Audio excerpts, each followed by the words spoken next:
Assalamualaikum dear students. So today I'm going to interact with you the third paper of your CTS test series of physics, in which the chapters we have selected today are dynamics, that's NLM, semiconductor physics, and some questions of communication system also. So question number first. A ball is suspended by a thread from the ceiling of a tram car. The brakes are applied and the speed of the car changes uniformly from 36 km per hour to 0 in 5 seconds. The angle by which the ball deviates from the vertical. तो ये बड़ा important question माना जाता है. आपने ये बहुत सारे जो है कॉम्पिटिटिव एंट्रेंसेस में देखा होगा, ये पूछा जाता है. मैंने इसकी थोड़ी लैंग्वेज चेंज कर दी है कि आपके पास एक ट्रैम कार है, मतलब ये एक मान लो आप एक बॉक्स है या एक कार है या कोई डब्बा है जिसमें एक सिंपल पेंडुलम जो है ऐसे लटका के है. तो फिर ये जो है किसी वेलोसिटी से आगे जा रहा है, बट इसकी वेलोसिटी चेंज हो रही है. जैसे ड्राइवर ने ब्रेक अप्लाई की, इसकी वेलोसिटी चेंज हो रही है. The brakes are applied and the speed of the car change uniformly from 36 kilometre per hour to 0 in 5 seconds. मतलब 5 सेकंड में इसकी वेलोसिटी 36 किलोमीटर पर आवर से जो है 0 हो जाती है. 5 सेकंड में आपको बोलना है कि ये जो बॉल है ये कितना डिवेट हो जाएगा वर्टिकल के साथ, या बॉब या बॉल आप कहिए. तो इसमें यह है कि आपका जो ब्रेक जैसे आप अप्लाई करोगे, जैसे आप ब्रेक अप्लाई करोगे तो इसमें रिटार्डेशन आएगा, और वो रिटार्डेशन होता है change in velocity, that's always final minus initial divide by time. तो फाइनल वेलोसिटी अगर आप देखोगे, फाइनल वेलोसिटी तो 0 है, इनिशियल वेलोसिटी जो है 36 किलोमीटर पर आवर. तो जब भी आपके पास 36 किलोमीटर पर आवर को कन्वर्ट करने का तरीका है 5/18 से आप मल्टीप्लाई करिए. सो 18 2 36, इट्स 10 मीटर पर सेकंड. तो हम इसको मीटर पर सेकंड सिस्टम में लाएंगे तो 36 किलोमीटर पर आवर को 5/18 मल्टीप्लाई करने पे 10 मीटर पर सेकंड आएगा. तो फाइनल वेलोसिटी 0 है, ब्रेक अप्लाई करने के बाद इनिशियल वेलोसिटी 10 है, डिवाइड बाय टाइम, और वो टाइम दिया गया है 5 सेकंड्स. तो ये आ गया 5 2 10, एक्सेलरेशन आया -2, तो ये खुद ही आ गया -2 मीटर पर सेकंड. माइनस एक्सेलरेशन में आने का मतलब कि अगर वेलोसिटी आगे है तो एक्सेलरेशन जो है, रिटार्डेशन जो वो पीछे की तरफ है, माइनस का मतलब ही है कि ये रिटार्ड हो रहा है, और that's why minus value is here. और वो वैल्यू जो है उसका जो मैग्नीट्यूड है that's 2 metre by second square. अब जैसे ही रिटार्ड हो गया और रिटार्डेशन जो है पीछे की तरफ एक्ट कर रहा है, माइनस ने वो इंडिकेट कर दिया, और होना भी चाहिए. ब्रेक अप्लाई किया आपने तो स्पीड जो है डिके हो जाएगी टाइम के साथ, 5 सेकंड में डिके हुई. तो अगर आप रिटार्डेशन पीछे है तो इस पे जो सीडो फोर्स एक्ट करेगा वो आगे इसको लेगा. तो सीडो फोर्स की वजह से आपका बॉब यहां चला जाएगा, और वो सीडो फोर्स आपने पढ़ा होगा, दैट्स मास इनटू एक्सेलरेशन. इसका मास मल्टीप्लाइड बाय ये जो है pseudo force always acts in a direction opposite to that. Retardation आगे तो आपका सीडो फोर्स आगे, वेट जो है दैट इज डाउनवर्ड्स mg, और इस स्ट्रिंग में जो डेवलप होगा दैट्स टेंशन. तो अगर आप इस फ्री बॉडी डायग्राम को यहां बनाएंगे तो ये एंगल जो वर्टिकल के साथ है, यही हमारा क्वेश्चन है, we have to calculate this theta. अगर आप इसको यहां पे बना देंगे तो ये आपका ये इसका जो है टॉप है, और फिर ये आपका एक्चुअल वर्टिकल था. अब आपका सिस्टम ऐसे चला गया जिसमें आपका बॉब यहां पहुंच गया. इस पे फोर्स जो है दैट्स वेट इज डाउनवर्ड्स, तो सीडो फोर्स इस पे आगे की तरफ है, टेंशन जो है वो ये है, और ये एंगल जो है यहाँ थीटा है. टी को हम रिजॉल्व करेंगे, एक कंपोनेंट यहां से और दूसरा यहां से. अगर ये एंगल थीटा है तो this should be theta, because two lines are parallel, this are transversal, this they are alternate interior angles. तो ये हो गया टी कॉस थीटा, और ये हो गया बच्चों टी साइन थीटा. अब अगर इक्विलिब्रियम में है तो टी कॉस थीटा वेट को बैलेंस करेगा, T sine theta immediately MA को बैलेंस करेगा. तो आपका टी साइन थीटा जो है वो आपका टी साइन थीटा एमए को बैलेंस कर रहा है, और आपका टी कॉस थीटा जो इसमें है वो आपका वेट इस बॉडी का बैलेंस कर रहा है. Dividing the two, T T cut जाएगा, साइन बाय कॉस होता है tan theta, tan theta is equal mm cut जाएगा, this is a by g. a का वैल्यू आपने निकाल के रखा, उसका मैग्नीट्यूड 2 है, और g इसमें दिया गया है दैट्स 10.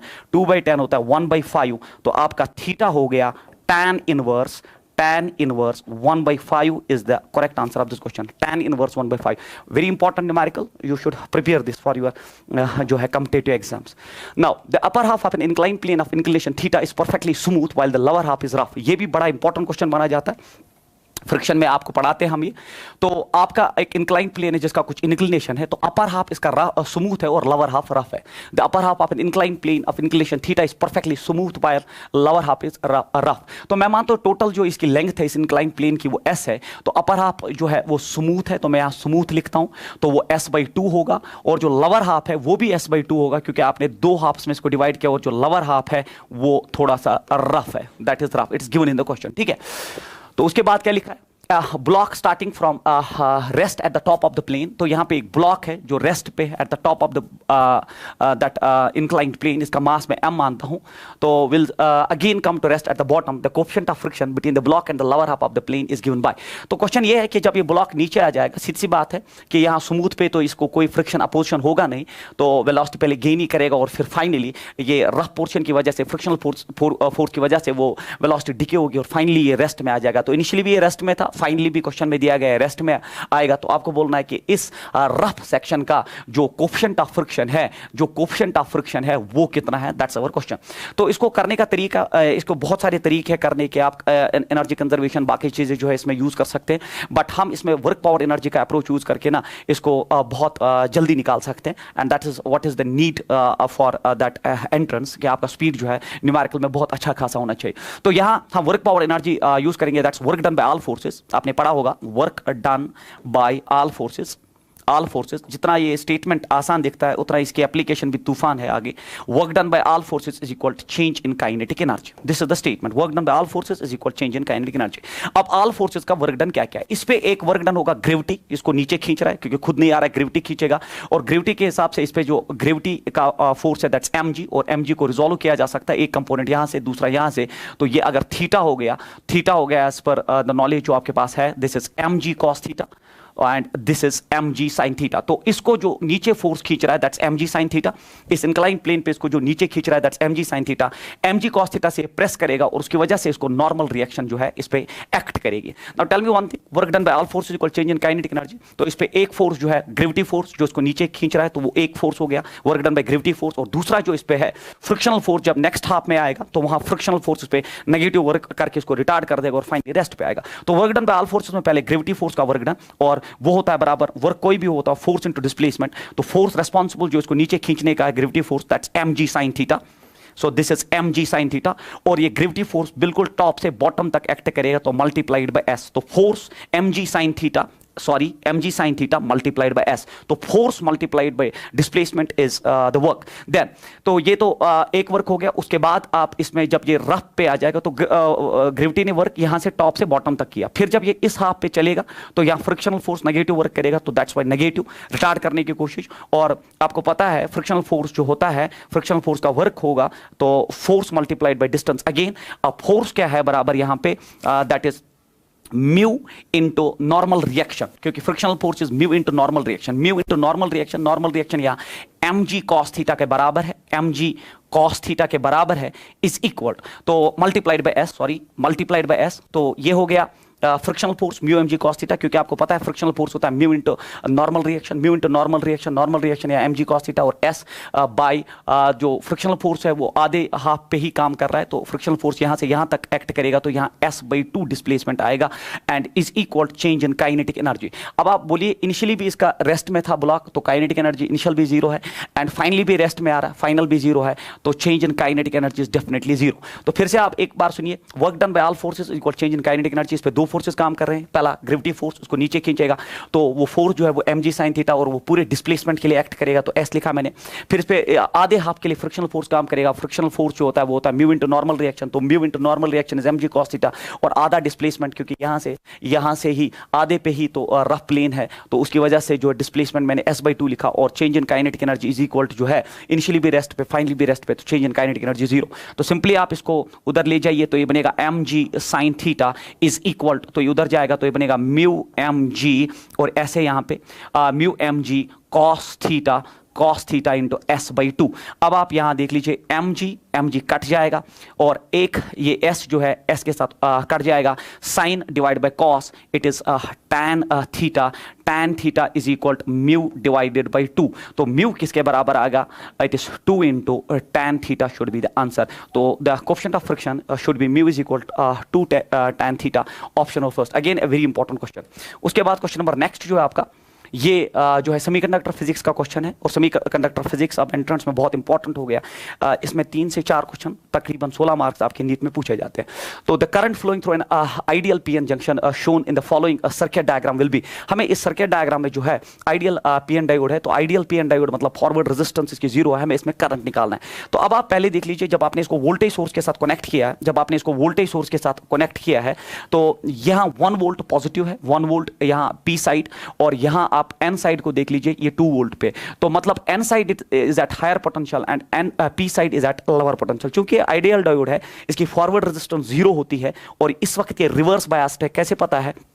क्योंकि आपका एन साइड हायर पोटेंशियल पे और आपका पी साइड लोअर पोटेंशियल पे है, तो ये रिवर्स बायस डायोड है। और रिवर्स बायस डायोड जब आइडियल डायोड भी साथ में हो, इन्फिनाइट रेजिस्टेंस प्रोवाइड करता है, तो करंट का तो सवाल ही नहीं होता, the current should be directly 0। तो यहाँ लिखा था through an ideal PN diode, तो इसकी फॉरवर्ड रेजिस्टेंस 0 होती है, करंट डेफिनेटली चलती है। इसकी रिवर्स जब ये रिवर्स बायस होता है, इन्फिनाइट रेजिस्टेंस होता है आइडियल डायोड के केस में, जब ये इन्फिनाइट रेजिस्टेंस प्रोवाइड करेगा, क्योंकि P side is higher potential and that N side is at higher potential, P side is at lower potential, it's reverse bias condition, and definitely infinite resistance means 0 current should flow through it. Question number next. A monkey is descending from the branch of a tree with constant acceleration. तो एक monkey जो है branch of the tree से नीचे आ रहा है with constant acceleration. So I will write here. तो ये मान लो आप, it is the branch, तो मैं यहाँ rope जैसा structure बनाता हूँ, और ये monkey है यहाँ पे, ठीक है। तो ये मंकी जो है अभी नीचे उतर रहा है, इट्स डिसेंडिंग डाउन। तो a monkey is descending from the branch of a tree with constant acceleration, तो कांस्टेंट एक्सेलरेशन से नीचे आ रहा है। तो जब ये नीचे आ रहा है तो इसका वेट डाउनवर्ड्स है, तो टेंशन जो है वो ऊपर की तरफ होगा, ठीक है, क्योंकि ये फेंक रहा है पीछे की तरफ, तो वेट नीचे और टेंशन ऊपर की तरफ।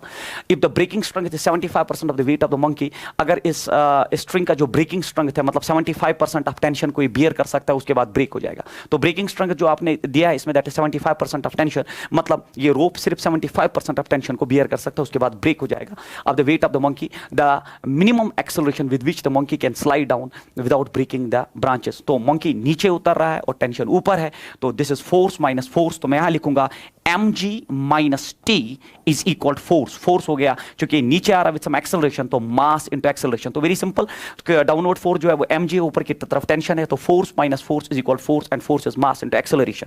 तो यहां पे इसको मैं फिर से लिख दूं, तो it is mg minus T is equal to ma।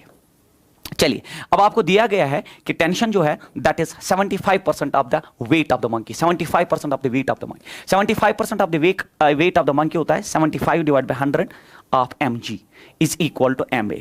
तो पहली फुर्सत में आप m और m को उड़ा दीजिए। अब ये 100 माइनस 75 दैट्स 25 होता है, तो it's 25 divided by 100 multiplied by g is equal to a। 25 4 is 100, a is equal to g by 4 should be the right answer of this question. So this is the constant acceleration with which जो monkey है नीचे आ रहा है। Very important question again. Question number next, तो ये भी एक बहुत इंपॉर्टेंट क्वेश्चन माना जाता है आपके एनएलएम में। फोर्स ऑफ 100 एनएलएम प्लस, मतलब इसमें फ्रिक्शन का भी कंसेप्ट इन्वॉल्व है। Force of 100 Newton is applied on a block of mass 3 kg।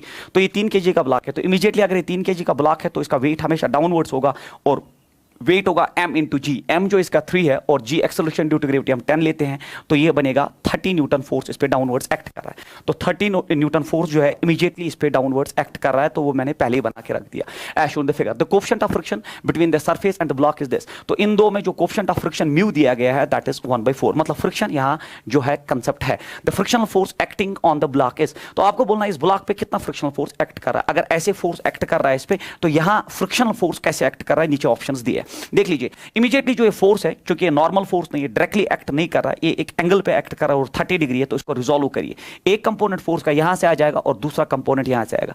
अगर ये 30 डिग्री है, अगर ये 30 डिग्री है, तो if this is 30 degree then this should be 30 degree, ठीक है sir. Why? Because these two lines are parallel and this are transversal, they are said to be alternate interior angles. तो ये cos component होगा, तो f cos theta, तो 100 cos theta, cos of 30 होता है √3/2, तो ये बनेगा 50 √3। तो मतलब यहां की तरफ जो फोर्स है दैट इज 50 √3 न्यूटन। तो मतलब जो फोर्स इसको दबा रहा है ना towards the wall that is 50 √3 Newton, और ऊपर की तरफ जो फोर्स है that is 100 f sin theta, sin 30 होता है 1/2 एंड दैट्स ओनली 50 न्यूटन। तो ऊपर की तरफ जो फोर्स है वो 50 न्यूटन है। तो ये 50 न्यूटन फोर्स इसको ऊपर लेना चाहता है, 50 न्यूटन फोर्स ऊपर लेना चाहता है, बट जो 50 √3 है वो दबाना चाहता है। जो 50 न्यूटन इसको ऊपर लेना चाहता है, तो ऊपर की तरफ जो फोर्स है वो 50 न्यूटन न्यूटन है। अगर ऊपर की तरफ 50 है, नीचे की तरफ 30 है, तो two vectors in opposite direction simply got subtracted, मतलब नेट फोर्स ऊपर की तरफ है और वो 50 माइनस 30 हो गया 20। तो अगर मैं इस ब्लॉक को यहां पे बना दूं, अगर मैं इस ब्लॉक को यहां पे बना दूं, आप देख लीजिए ये ब्लॉक है। अब इसकी सिंपलीफाइड डायग्राम ये आएगी कि इस पे ऊपर की तरफ नेट फोर्स है 20 न्यूटन, क्योंकि हमने यहां जो है, यहां जो दो फोर्सेस इस पे एक्ट कर रहे हैं, एक 50 न्यूटन, दूसरा 30 न्यूटन। 50 माइनस 30 होता है ओनली 20 न्यूटन। और ऊपर की तरफ जब फोर्स ऊपर की तरफ एक्ट करेगा, नेट फोर्स यही है, यह तो अब सारा खत्म हो गया। जब फोर्स ऊपर की तरफ एक्ट करेगा, जो उसको ऊपर खींचना चाहता है, तो डेफिनेटली फोर्स ऑफ फ्रिक्शन जो है नीचे की तरफ एक्ट करेगा। तो यहां ऑप्शंस में पहले आप पकड़ लीजिए जो डाउनवर्ड फोर्सेस हो सकते हैं, तो डाउनवर्ड फर्स्ट एंड थर्ड है, तो ये ऑप्शन और ये ऑप्शन जो है बिल्कुल आप जो है कैंसिल आउट कर देंगे। तो ये दो ऑप्शंस तो हो नहीं सकते, फ्रिक्शनल फोर्स डाउनवर्ड से। अब फ्रिक्शनल फोर्स जब भी आपको निकालना हो इन केसेस में, हम उसका लिमिटिंग वैल्यू निकालते हैं। तो लिमिटिंग वैल्यू ऑफ फ्रिक्शन होता है बराबर म्यू इनटू नॉर्मल रिएक्शन। तो लिमिटिंग वैल्यू ऑफ फ्रिक्शन हो गया म्यू, म्यू दिया गया आपको दैट इज 1/4, और नॉर्मल रिएक्शन कितना है? अब नॉर्मल रिएक्शन हो गया जिससे आप इसको प्रेस कर रहे हो, आप इसको प्रेस कर रहे हो 50√3 न्यूटन से, तो जिससे ये प्रेस हो रहा है उसी का नॉर्मल रिएक्शन यहां की तरफ। तो नॉर्मल रिएक्शन यहां पे 50√3 न्यूटन का है। तो यहां मैं मल्टीप्लाई करूंगा 50√3 न्यूटन। जब इसको सॉल्व करेंगे तो यह आता है 20.65 इट इज 21.65 न्यूटन जो है ये लिमिटिंग वैल्यू है। तो लिमिटिंग वैल्यू जो इस ब्लॉक और इस वॉल के बीच में है, मतलब मैक्सिमम वैल्यू ऑफ जो फ्रिक्शन है वो है 21.65, और आपका अप्लाइड जो है वो सिर्फ 20 है। और आपने पढ़ा होगा जब अप्लाइड फोर्स लिमिटिंग से कम होता है तो अप्लाइड फोर्स ही इसका आंसर होगा। Applied force is less than limiting value, तो आपका applied, this is your applied force. तो मैं लिखूं आपका एफ अप्लाइड जो है वो लेस देन लिमिटिंग फोर्स है, तो आपका आंसर जो है वो अप्लाइड ही होना चाहिए। So answer of this question should be 20 Newton should be the frictional force, and downwards 20 Newton and downwards is the right answer of this question. This question is very important क्योंकि इसमें सब कुछ involve है, friction, resolution, all that. उसके बाद a car moving at a speed of 30 kilometre per hour is brought to a halt in 88 meters by applying brakes। तो 30 kilometre per our से जा रही है और 8 मीटर में आपने ब्रेक अप्लाई करके उसको रोक दिया। If the same car is moving at 60 kilometre per our it can be brought to a halt with same braking power in। तो ये स्टॉपिंग डिस्टेंस वाला क्वेश्चन हो गया, और आपको पता होना चाहिए इन केसेस में हम डायरेक्टली इक्वेशन यूज करते हैं दैट हाफ ऑफ mv² जिस काइनेटिक एनर्जी से जा रहा है is equal to force into displacement. तो जिस काइनेटिक एनर्जी से जा रहा है और फोर्स इनटू डिस्प्लेसमेंट, उसका जो है आपको स्टॉपिंग डिस्टेंस का आइडिया देता है। This is a very important formula जो आपको पता होनी चाहिए। तो हाफ ऑफ mv² करके आप हाफ ऑफ m, तो इसमें कांस्टेंट है, इसमें v और s में तो फोर्स भी सेम है, ब्रेकिंग फोर्स भी सेम है। ब्रेकिंग फोर्स भी जब सेम है तो v² is directly proportional to s is the concept behind this question. v² is directly proportional to s। अब पहले है 30 किलोमीटर पर आवर, तो मैं लिखूंगा 30² और वो स्टॉप हुआ है 8 मीटर्स में। उसके बाद आपने क्या किया, आपने 60 किलोमीटर पर आवर से भगा दिया, 60 किलोमीटर पर आवर से भगा दिया। अब आपको स्टॉपिंग डिस्टेंस निकालनी है, तो dividing the to, that's why इसमें इक्वलिटी आ गई, प्रोपोर्शनली उड़ गया। तो ये हो गया अब दिस इज 30² और 60²। तो मुझे आप बोलिए it is 30 into 30 divided by 60 into 60 is equal to 8/s। तो 0 0 0 और 0 उड़ जाएगा, 3 2s are 6, 3 2s are 6, तो 1/4, 4 8s are 32, तो s should be 32 meter should be the right answer of this question। 32 should be the answer of this question। Fourth option is the right one। Question number next। तो ये भी एक अच्छा question है, dynamics में पूछा जाता है आपसे in the given arrangement n number of masses, तो मतलब ये n नंबर है मासेस का, इक्वल मासेस है, तो they are equal masses here are connected by strings of negligible mass. तो इन स्ट्रिंग्स का जो है वो नेग्लिजिबल मास है, the tension in the string connected to nth masses. तो ये वाला जो टेंशन आपको ये कैलकुलेट करना है, तो टेंशन या तो यहां होता है away are like this, so this t you have to calculate। तो t कोई भी टेंशन मतलब फोर्स होता है, कैलकुलेट करने का सिर्फ एक ही तरीका होता है, आप पहले एक्सेलरेशन कैलकुलेट करो। तो एक्सेलरेशन में आप इसमें आप देख लीजिए जो इसको पुलिंग फोर्स है वो यहां है कि वेट डाउनवर्ड्स है sir, that force is downwards, ये इसको नीचे खींचेगा। जब ये नीचे खींचेगा इसको तो ये एक्सेलरेट करेगा सिस्टम आगे की तरफ विद एन एक्सेलरेशन, ये नीचे आएगा विद द सेम एक्सेलरेशन। तो एक्सेलरेशन कितना है सर, एक्सेलरेशन कोई भी हो वो हमेशा net force divided by net mass होता है, net force pulling force divided by net mass. तो एक्सेलरेशन इस सिस्टम का हो गया नेट फोर्स, जो नेट फोर्स पुलिंग फोर्स जो है इसको नीचे खींच रहा है वो सिर्फ mg है, और नेट मास जो इस सिस्टम का है, तो नेट नेट मास इस पूरे सिस्टम का एक तो ये कैपिटल एम है, तो कैपिटल एम प्लस अब जो मासेस है वो ये है स्मॉल एम और ये n टाइम्स है, तो मैं लिखूंगा n times small M. So this is the acceleration of the system. Then the tension calculate करने के लिए टेंशन इज फोर्स, और कोई भी फोर्स मास इनटू एक्सेलरेशन होता है. अब टेंशन आपको यहां कैलकुलेट करना है, तो टेंशन जब इस ब्लॉक का आपको कैलकुलेट करना है, टेंशन आपको जब इस ब्लॉक का कैलकुलेट करना है, तो ये टेंशन डायरेक्टली होगा इसका mass that is small M multiplied by acceleration of the whole system, जिससे ये आगे जा रहा है. तो इसका मास जो है small M multiplied by acceleration. Acceleration you already calculated, it's mg divided by it is m plus nm. This should be the right answer of this question. तो आप ऑप्शंस देख लीजिए, तो ऊपर होना चाहिए small M capital M into G divided by m plus nm. तो first option is the right answer of this question. Very important, hope आपको समझ आया होगा. Question number next. A ball of mass m is thrown at an angle theta or with horizontal with an initial velocity u. The change in its momentum during its flight in a time interval of t is given by. तो ये question जो है, अगर आप देखोगे projectile based question है यहाँ पे, कि आपने ऐसे फायर कर दिया इसको एट एन एंगल थीटा, तो वही लिख रहा है a ball of mass m is thrown at an angle theta with a horizontal with an initial velocity u. आपने इसको u से फायर किया और हॉरिजॉन्टल के साथ एंगल है. The change in momentum during its flight in a time interval of t is. तो आपको बोलना है इसमें चेंज इन मोमेंटम क्या होगा. तो आपने पढ़ा होना चाहिए Newton's second law of motion, that f is equal to dp by dt, that force is equal to rate of change of momentum. तो आपको इस केस में तो चेंज ऑफ मोमेंटम ही निकालना है, and that's force into that time. तो change in momentum immediately अब force, क्योंकि ऑप्शंस के हिसाब से फोर्स जो है इस प्रोजेक्टाइल पे तो एक ही फोर्स थ्रू आउट एक्ट करेगा, तो वो फोर्स ये होगा कि अगर इसका मास m है, and that's always gravity force that is mg, तो इस पे हमेशा वेट ही एक्ट करेगा. ग्रेविटी फोर्स ऑलवेज डाउनवर्ड्स, तो फोर्स इमीडिएटली mg हो गया, और टाइम इंटरवल उसने t दिया है, तो change in momentum should be mgt. So option number first is the right answer of this question. Question number next.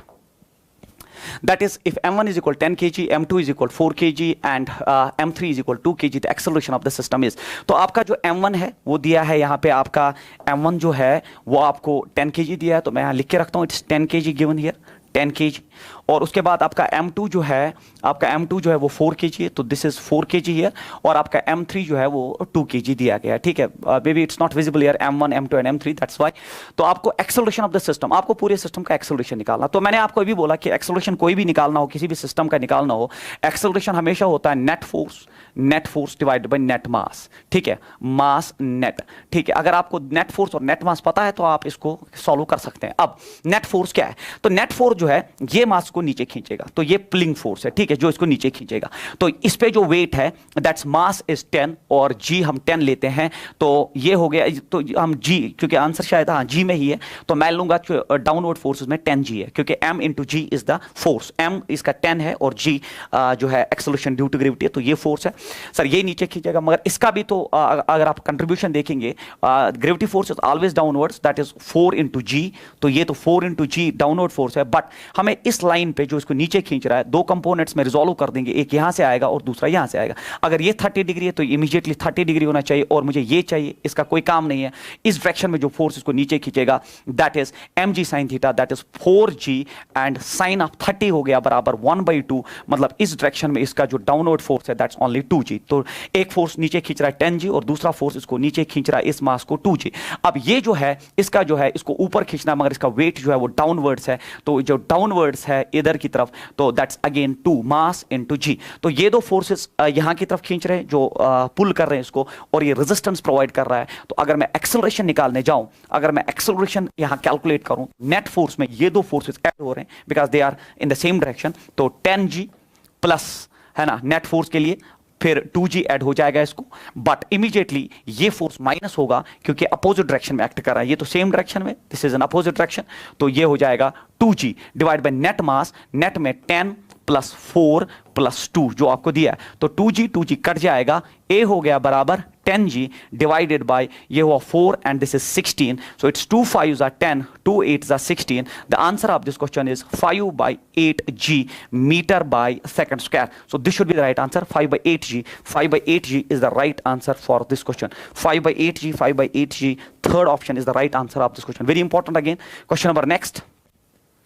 3 blocks of equal masses, each 3 kg, तीनों का mass same है, are suspended by weightless spring as shown if applied force is 100 newton. तो यहाँ पे जो आपने force इस पे अप्लाई किया है that's provided and that is 100 newton. तो यहाँ पे जो अप्लाइड फोर्स है वो 100 न्यूटन दिया गया है। तो then tension T is equal to, आपको T1 निकालना है, तो you have to calculate this tension here, ठीक है, you have to calculate this tension here जो स्ट्रिंग 1 में एक्ट कर रहा है। तो इस चूंकि इक्विलिब्रियम में मोशन है नहीं, तो हम देखेंगे नीचे नेट डाउनवर्ड फोर्स वो टेंशन को बैलेंस करना चाहिए। अगर ये मोशन होता तो हम फिर जो है फोर्स माइनस फोर्स करके जो है अभी जो कुछ न्यूमेरिकल्स हमने सॉल्व किए, चूंकि ये स्टैटिक सिस्टम है, डाउनवर्ड फोर्स अपवर्ड फोर्स को बैलेंस करना चाहिए। अब डाउनवर्ड फोर्स में यहाँ तो 100 न्यूटन है और नंबर सेकंड इसका वेट जो होगा इस ब्लॉक का दैट इज 3 मास है इसका, और जी जो है वो 10 लेना है, तो ये हो गया इमीडिएटली 30 न्यूटन। तो ये फोर्स भी, वेट भी डाउनवर्ड्स है और फोर्स भी डाउनवर्ड्स है, तो 100 प्लस 30 होता है 130। तो अगर नीचे की तरफ 130 न्यूटन का फोर्स है तो ऊपर की तरफ T1 भी इसको बैलेंस कर रहा है, तो T1 should be directly 130 Newton should be the right answer of this question, option number first. Question number next is this one. The elevator shown the figure is descending with a uniform acceleration. तो ये descend कर रहा है नीचे with a uniform acceleration और दिया है 2 metre by second square.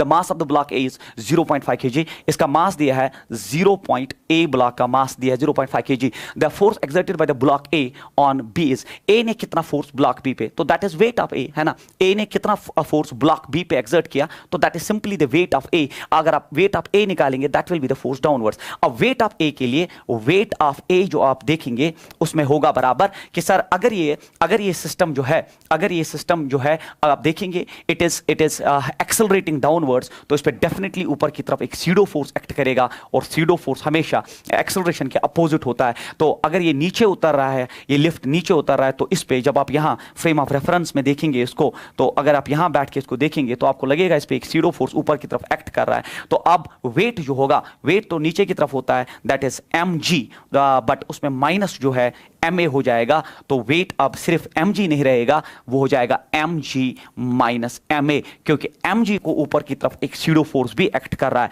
तो वेट ऑफ ए डेफिनेटली होगा mg माइनस a। ये सीडो फोर्स का कंसेप्ट है। m मास ऑफ a दिया है 0.5, आप g जो है वो आप 10 लीजिए, a जो दिया है वो 2 लिया है, तो it is 10 minus 2 is 8 and 8 5 40, but it is point लेके, तो 4 Newton should be the right answer of this question. तो ऑप्शन नंबर सेकंड। तो सीडो फोर्स बेस्ड क्वेश्चन है ये, तो आपको पता होना चाहिए। लिफ्ट बेस्ड, तो सीडो फोर्स लिफ्ट में आपको अलग से हम प्रॉब्लम्स बेस्ड ऑन लिफ्ट पढ़ाते हैं कि जब आपका लिफ्ट नीचे आता है तो आप पे सीडो फोर्स ऊपर एक्ट करता है, तो आपका वेट जो है वो रिड्यूस होता है, और वही रिड्यूस ही हुआ यहाँ पे।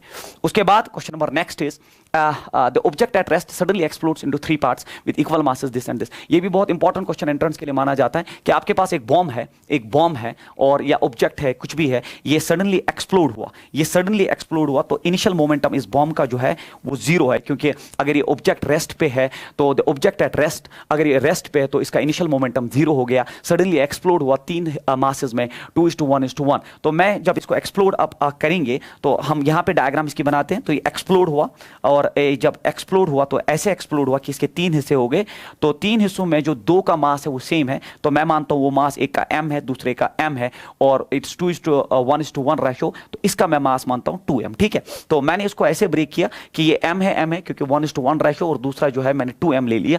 तो फिर 3 parts of equal masses, the parts of equal masses move at right angles to each other. जो इक्वल मासेस है वो इक्वल मासेस जो है राइट एंगल्स पे मूव कर गए, राइट एंगल्स पे इक्वल मासेस मूव कर गए विद स्पीड v। तो उनकी स्पीड जो है that is v, that speed is immediately जो है इसका speed that is given and that is v। ये पकड़ो, दैट स्पीड जो है वो v है। अब इसमें क्वेश्चन क्या पूछा है, with speed v the speed of the third part after explosion will be. Third part का जो है स्पीड आपको एक्सप्लोजन के बाद निकालना है। थर्ड पार्ट का स्पीड आप कैसे निकालोगे, तो पहले आप इनका देख लो, इसका फाइनल मोमेंटम भी जो है वो 0 आना चाहिए, क्योंकि इंटरनल फोर्सेस एक्सप्लोड हुआ, external forces are not involved. तो इन दो का जो मोमेंटम है वो ऐसे एक्ट करेगा, और इसका मोमेंटम जो है वो होगा मास इंटू वेलोसिटी। तो this is mass into velocity, इसका मोमेंटम जो होगा मास इंटू वेलोसिटी, क्योंकि mass M velocity V, mass M velocity V, तो इनका रिजल्टेंट मोमेंटम मोमेंटम क्या होगा? When two vectors are of same magnitude and angle is 90, don't calculate the resultant, it is √2 times one of the vector that's mv. अब अगर final momentum से zero है, अगर final momentum zero है but यहाँ resultant यहाँ act कर रहा है, तो डेफिनेटली 2m मास को पीछे आना पड़ेगा. तो मास उसका 2m है, किसी स्पीड से पीछे आएगा एंड दैट स्पीड जो है हमने v डैश ले ली है इसमें. तो ये मोमेंटम जब इस मोमेंटम को बैलेंस करेगा तभी जाके फाइनल मोमेंटम जीरो होगा. तो मैं लिखूंगा twice of m into v dash should be equal to, it is √2 mv. m cut जाएगा तो v डैश हो जाएगा बराबर, it is √2v divide by 2. चूंकि ऐसा कोई ऑप्शन है नहीं इसलिए रैशनलाइजेशन से उड़ा देते हैं इसको, √2 से, और √2 के साथ कट जाएगा. तो थर्ड पार्ट का जो स्पीड होना चाहिए वो definitely v by √2. One of the important question माना जाता है आपके इसमें law of conservation of momentum में. तो v by √2 fourth option is the right answer for this question. Question number next is that a block of mass 20 kg is suspended through two light spring balances as shown in the figure. तो एक 20 kg block जो है दो light springs है. Light springs का मतलब जो है इनका mass, they are constructed with massless. तो हमें निकालना क्या है? Both scales will read. तो हमें रीडिंग ऑफ द स्केल्स निकालनी है. अगर स्केल 1 है, अगर स्केल 1 है और ये स्केल 2 है, हमें इनकी रीडिंग्स निकालनी है. तो यहाँ पे पहले आप देख लीजिए क्वेश्चन में, ये सीरीज सिस्टम है, ये सीरीज सिस्टम है और सीरीज सिस्टम में टेंशन या फोर्स सेम रहता है. जब टेंशन और फोर्स सेम रहता है तो यहाँ पे जो फोर्स अप्लाइड फोर्स है जो 20 kg का है, 20 kg का जो मास इसमें आपने जो है ऐड किया है, और सीरीज सिस्टम में, in series system the force is same. In series system the force और tension is same. The force और tension is same. The force और जो टेंशन है is same, therefore reading of both the scales should be same. तो series में चूंकि force या tension same होता है तो रीडिंग दोनों स्केल्स का सेम होना चाहिए. तो both the scales will read 20 kg, both the scales will read 10 kg. गलत है क्योंकि 20 kg है. अपर scale will read different and lower different, it's not possible. So option number first is the right answer for this question. ये बड़ा important question माना जाता है. तो ये आपका चेंज इन मोमेंटम, और फिर इसी पे हम चेंज इन मोमेंटम से ही अगर आपने पढ़ा होगा इम्पल्स जो है हम कैलकुलेट करते हैं. तो a 3 kg ball strikes a heavy wall, rigid wall with speed of 10 metre पर सेकंड. तो एक 3 kg बॉल जो है, एक 3 kg बॉल जो है एक वॉल को स्ट्राइक करता है. तो ये 3 kg बॉल जो है एक वॉल को स्ट्राइक करता है विद स्पीड ऑफ 10 मीटर पर सेकंड. तो आपने 10 मीटर पर सेकंड से इसको वॉल पे फायर किया at an angle of 60 degree the wall. तो वॉल के साथ एंगल लिया, it gets reflected with the same speed at 60 degree. तो 60 डिग्री वॉल के साथ फिर से ये रिफ्लेक्ट हुआ. If the wall is in contact with the wall for 0.20 seconds, तो टाइम ऑफ कंटैक्ट ये है. आपको average force on the ball by the wall निकालना है. तो इन क्वेश्चंस में आपने पढ़ा होगा हम हमेशा एंगल हॉरिजॉन्टल के साथ लेते हैं. इसको थोड़ा मॉडिफाइड फॉर्म में डाल दिया, बट हम हमेशा जब हम क्लासरूम में आपको पढ़ाते हैं तो हम हमेशा जो है अपनी आसानी के लिए हॉरिजॉन्टल के साथ एंगल लेते हैं. तो अगर ये टोटल एंगल आप देखोगे 90 डिग्री, उसमें ये 60 है, तो ये डेफिनेटली 30 डिग्री बचा. और ये भी जो है 90 टोटल है तो ये 60 है, तो ये भी 30 डिग्री ही बचा. और इन क्वेश्चंस में हमें ज़बानी फॉर्मूला याद होती है और होनी भी चाहिए. एंट्रेंस मींस लाइक दैट कि इन क्वेश्चंस में चेंज इन मोमेंटम होता है बराबर ट्वाइस, मैग्नीट्यूड ले रहा हूं, twice of mv cos theta. ये हमने क्लासरूम में आपको पढ़ाया होता. तो चेंज इन मोमेंटम हो गया 2, m आपको दिया गया है 3, वेलोसिटी आपको जो स्पीड दिया है that is 10, and cos of 30 होता है बराबर √3/2. तो 2 पहली फुर्सत में उड़ा दो. तो चेंज इन मोमेंटम हो गया 30 √3. बट आपको चेंज इन मोमेंटम नहीं, आपको फोर्स निकालना है और आपने पढ़ा होना चाहिए Newton second law, it is dp/dt. अब dp आपका 30 √3 आ गया है और कंटैक्ट सिर्फ 0.20 सेकंड्स के लिए है. तो जब आप ये जो है 0.2 का 0 ऊपर लोगे तो f बनेगा 300 √3 और डिवाइडेड बाय 2. सो ये हुआ 150, दैट्स 300. तो answer should be 150 √3 newton should be the right answer of this question. तो it's 150 √3 newton is the right answer. Very important question, आप इसको बिल्कुल तैयार करके जाइए. जो इसमें चेंज इन मोमेंटम आपने निकाला दैट्स आल्सो इंपल्स. तो mass of m kg suspended by weightless string, the horizontal force that is required to displace it until the string makes an angle of 45 degree with the initial direction is again a very important question. तो इसके लिए मैं जो है एक slide add कर दूं. तो आपने एक मास को सस्पेंड किया by weightless string, the horizontal force that is required to displace it until it makes an angle of 45 degree with the horizontal. तो I will add a slide here. तो ये ऐसा क्वेश्चन है कि आपके पास एक ब्लॉक है आपके पास एक ब्लॉक है, एक मास है जिसको आपने ऐसे सस्पेंड किया है, आप इस पर कितना फोर्स दोगे, क्वेश्चन का लैंग्वेज जो है कितना फोर्स दोगे कि ये डिस्प्लेस होके अब वर्टिकल के साथ जो है 45 डिग्री का एंगल बना दे। तो मैं मानता हूं 45 डिग्री एंगल जो है, तो थीटा जो इसमें दैट इज 45 डिग्री, तो कितना फोर्स दोगे सो दैट ये 45 डिग्री एंगल बनाएगा। तो इसमें क्या हुआ, अगर मैं इसकी लेंथ L मानता हूं, अगर इसकी लेंथ में L मानता हूं स्ट्रिंग की, यहां से यहां तक, यहां से यहां तक जो इसकी लेंथ है L, इस L को मैं रिजोल्व कर सकता हूं। तो यहां हो गया L cos 45, तो ये हो गया L cos ऑफ 45 डिग्री, तो ये वाला कंपोनेंट L का L cos 45, और यहां की तरफ जो कंपोनेंट होगा that will be definitely L sin of 45 degree. तो मुझे बोलिए ये जो डिस्प्लेसमेंट हुआ, डिस्प्लेसमेंट और फोर्स, तो फोर्स ये है, डिस्प्लेसमेंट ये है, तो इस फोर्स की वजह से ये डिस्प्लेसमेंट, उसकी वजह से अगर आप देखोगे कि इनिशियली जो आपका सिस्टम था, उसका रेफरेंस अगर आप ये लेंगे, अगर आप उसका रेफरेंस ये लेंगे, फाइनली आपका सिस्टम यहां आ गया, तो यहां पे definitely gain in potential energy हुआ। तो ये किसी हाइट से ऊपर गया, और वो हाइट कितनी है सर, वो हाइट होगी यहां से यहां तक L थी, और यहां से यहां तक L cos 45 है, तो L माइनस L cos 45 कितना हाइट में चला गया, तो यहां से यहां तक जो आपकी हाइट है दैट्स L, और यहां से यहां तक L cos 45, तो L माइनस L cos 45, तो हाइट यहां पे L बाहर निकालिए, इट्स 1 माइनस cos ऑफ 45। तो मतलब जो यहां वर्क किया इस फोर्स ने, उसको इसमें गेन इन पोटेंशियल एनर्जी हुआ। तो यहां वर्क जो फोर्स ने किया, work done by force is equal to here gain in potential energy. This is the concept of this question. तो वर्क इज एनर्जी, और यहां वर्क डन बाय फोर्स ने गेन इन पोटेंशियल एनर्जी करवाया। So this is the concept. अब work done by the force work done होता है बराबर force into displacement, तो यहां फोर्स F और डिस्प्लेसमेंट जो है horizontal displacement, it's L sin of 45 degree is equal gain in potential. आप देखोगे gain in potential energy is always mgh, and h here is L, then it is 1 minus cos of 45 degree. तो immediately आप यहां पे L और L को उड़ा दीजिए, L और L जो है यहां उड़ जाएगा, तो ये बनेगा F sin ऑफ 45 होता है 1/√2 इज इक्वल, ये हो गया mg, ये हो गया 1 माइनस 1/√2। अब आप यहां पे देख लीजिए, ये हो गया यहां पे, ये हो गया F/√2 इज इक्वल टू, यहां बचाइए mg, और फिर अंदर आप देख लीजिए, ये हो गया √2 minus 1, it is √2 minus 1 divided by √2, √2 cut जाएगा, तो force should be, answer of this question is mg, it is √2 minus 1, mg √2 minus 1 should be the right answer of this question, mg √2 minus 1 should be the right answer of this question, that's mg √2 minus 1, so this should be the right answer. Very important question.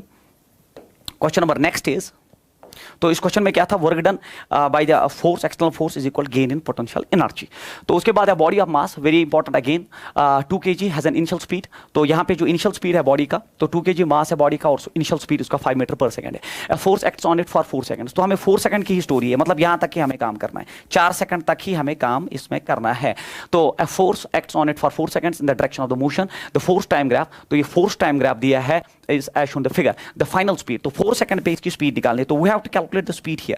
हमें जो है आगे नहीं जाना है, 4 second time तक ही इस पे फोर्स अप्लाई हुआ है, हमें 4 सेकंड पे इसकी स्पीड निकालनी है, क्योंकि यहाँ की स्पीड जो है वो प्रोवाइडेड है, दैट इज 5 मीटर पर सेकंड। तो आपको पता होना चाहिए कि फोर्स टाइम ग्राफ जो होता है, फोर्स टाइम ग्राफ का एरिया जो है आपको इंपल्स देता है। तो ये जो एरिया इमीडिएटली ये है 4 सेकंड तक जो एरिया है, ये आपको इंपल्स देता है। तो एरिया विल गिव इंपल्स, और that impulse is again change in momentum.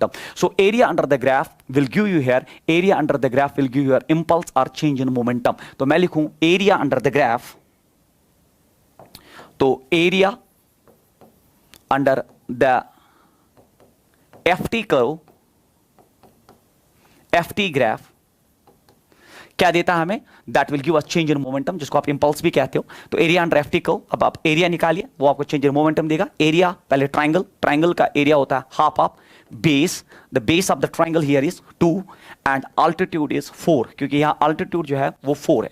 Then plus अब एक रेक्टेंगल है, इसका लेंथ है 2, क्योंकि 4 - 2 इज 2, और हाइट इसका 4 है, 2 × 4। तो ये हो गया आपका area under the graph, change in momentum, change हमेशा होता है फाइनल मोमेंटम माइनस इनिशियल, तो m कॉमन करके यहां आ जाएगा v - u। अब आप देख लीजिए 2 कट गया, तो ये बना 4 प्लस ये बना 4 × 2 = 8 इज इक्वल मास जो है बॉडी का वो 2 दिया गया है, तो फाइनल वेलोसिटी निकालनी है, इनिशियल आपको 5 मीटर पर सेकंड दिया है, तो ये हुआ 12 डिवाइडेड बाई 2 v - 5, तो 2 × 6 = 12, 5 इधर आएगा, 11 मीटर पर second should be the right answer of this question. तो 11 मीटर पर सेकंड जो है इस क्वेश्चन का राइट आंसर होना चाहिए। So option number second. Question number next. अच्छा, the masses of 16 kg, 8 kg and 4 kg are placed in contact action the figure. If a force of 140 Newton is applied on 4 kg mass, then the force on 16 kg है। तो हमें यहाँ पे force निकालना। तो ये तो बिल्कुल बेसिक क्वेश्चन आपने किया होगा अपनी प्रिपरेशंस में। तो इसको हम कैसे सॉल्व करते हैं कि पहले sir acceleration, that's net force आप देख लीजिए, it's 140 divide by net mass. तो 16 प्लस 4 हो गए 20 प्लस 28, तो इट्स 28 अगर आप 5 से मल्टीप्लाई करेंगे तो 5 8 40, 4 कैरी होगा, 5 2 जो है 10 14, it is acceleration is 5 metre पर सेकंड स्क्वायर। तो पूरे सिस्टम का एक्सेलरेशन आ गया और इमीडिएटली आपको बोलना है कि इस पे कितना फोर्स होगा। तो मान लीजिए इसने इस पे फोर्स अप्लाई किया R, तो वो अगर आप फ्री बॉडी डायग्राम बनाएंगे तो ये 16 केजी का ब्लॉक है, 16 केजी का ब्लॉक है और उस पे फोर्स R है। वो R जो है वो R किसके बराबर है सर? वो जो फोर्स होगा बराबर मास इंटू एक्सेलरेशन। ये है 16 मास और एक्सेलरेशन इसका 5 है, तो it is 80 Newton should be the right answer of this question. तो 80 should be the right answer. Option number 4 is the right one for this question. 80 Newton. Very basic question. बिल्कुल आपने 11 से पढ़ा होता है अपने क्लासरूम्स में। ये है वो क्वेश्चन जो बहुत इंपॉर्टेंट है। सेमीकंडक्टर फिजिक्स का वेटेज मैं ज्यादा इंपॉर्टेंट मानता हूं क्योंकि सेमीकंडक्टर अब ट्रेंड बन गया है नीट के लिए, ठीक है। तो ये इन the following transistor amplifier circuit. तो यूजुअली अगर आप देखोगे जब भी हम एम्पलीफायर की बात करते हैं एम्पलीफायर, तो हम ट्रांजिस्टर को हमेशा कॉमन इमीटर कॉन्फ़िगरेशन में ही जो है जोड़ते हैं। तो इन the following transistor amplifier circuit, तो बीटा दिया है तो कॉमन इमीटर ट्रांजिस्टर की बात की है, तो it is a common emitter transistor, ठीक है। CEC that's common emitter configuration है ये। तो बीटा दे दिया है, तो VCE of the transistor is, आपको बोलना है VCE मींस कलेक्टर और इमीटर जंक्शन में जो वोल्टेज ड्रॉप है वो कितना है। तो you have to calculate the voltage drop between collector emitter junction.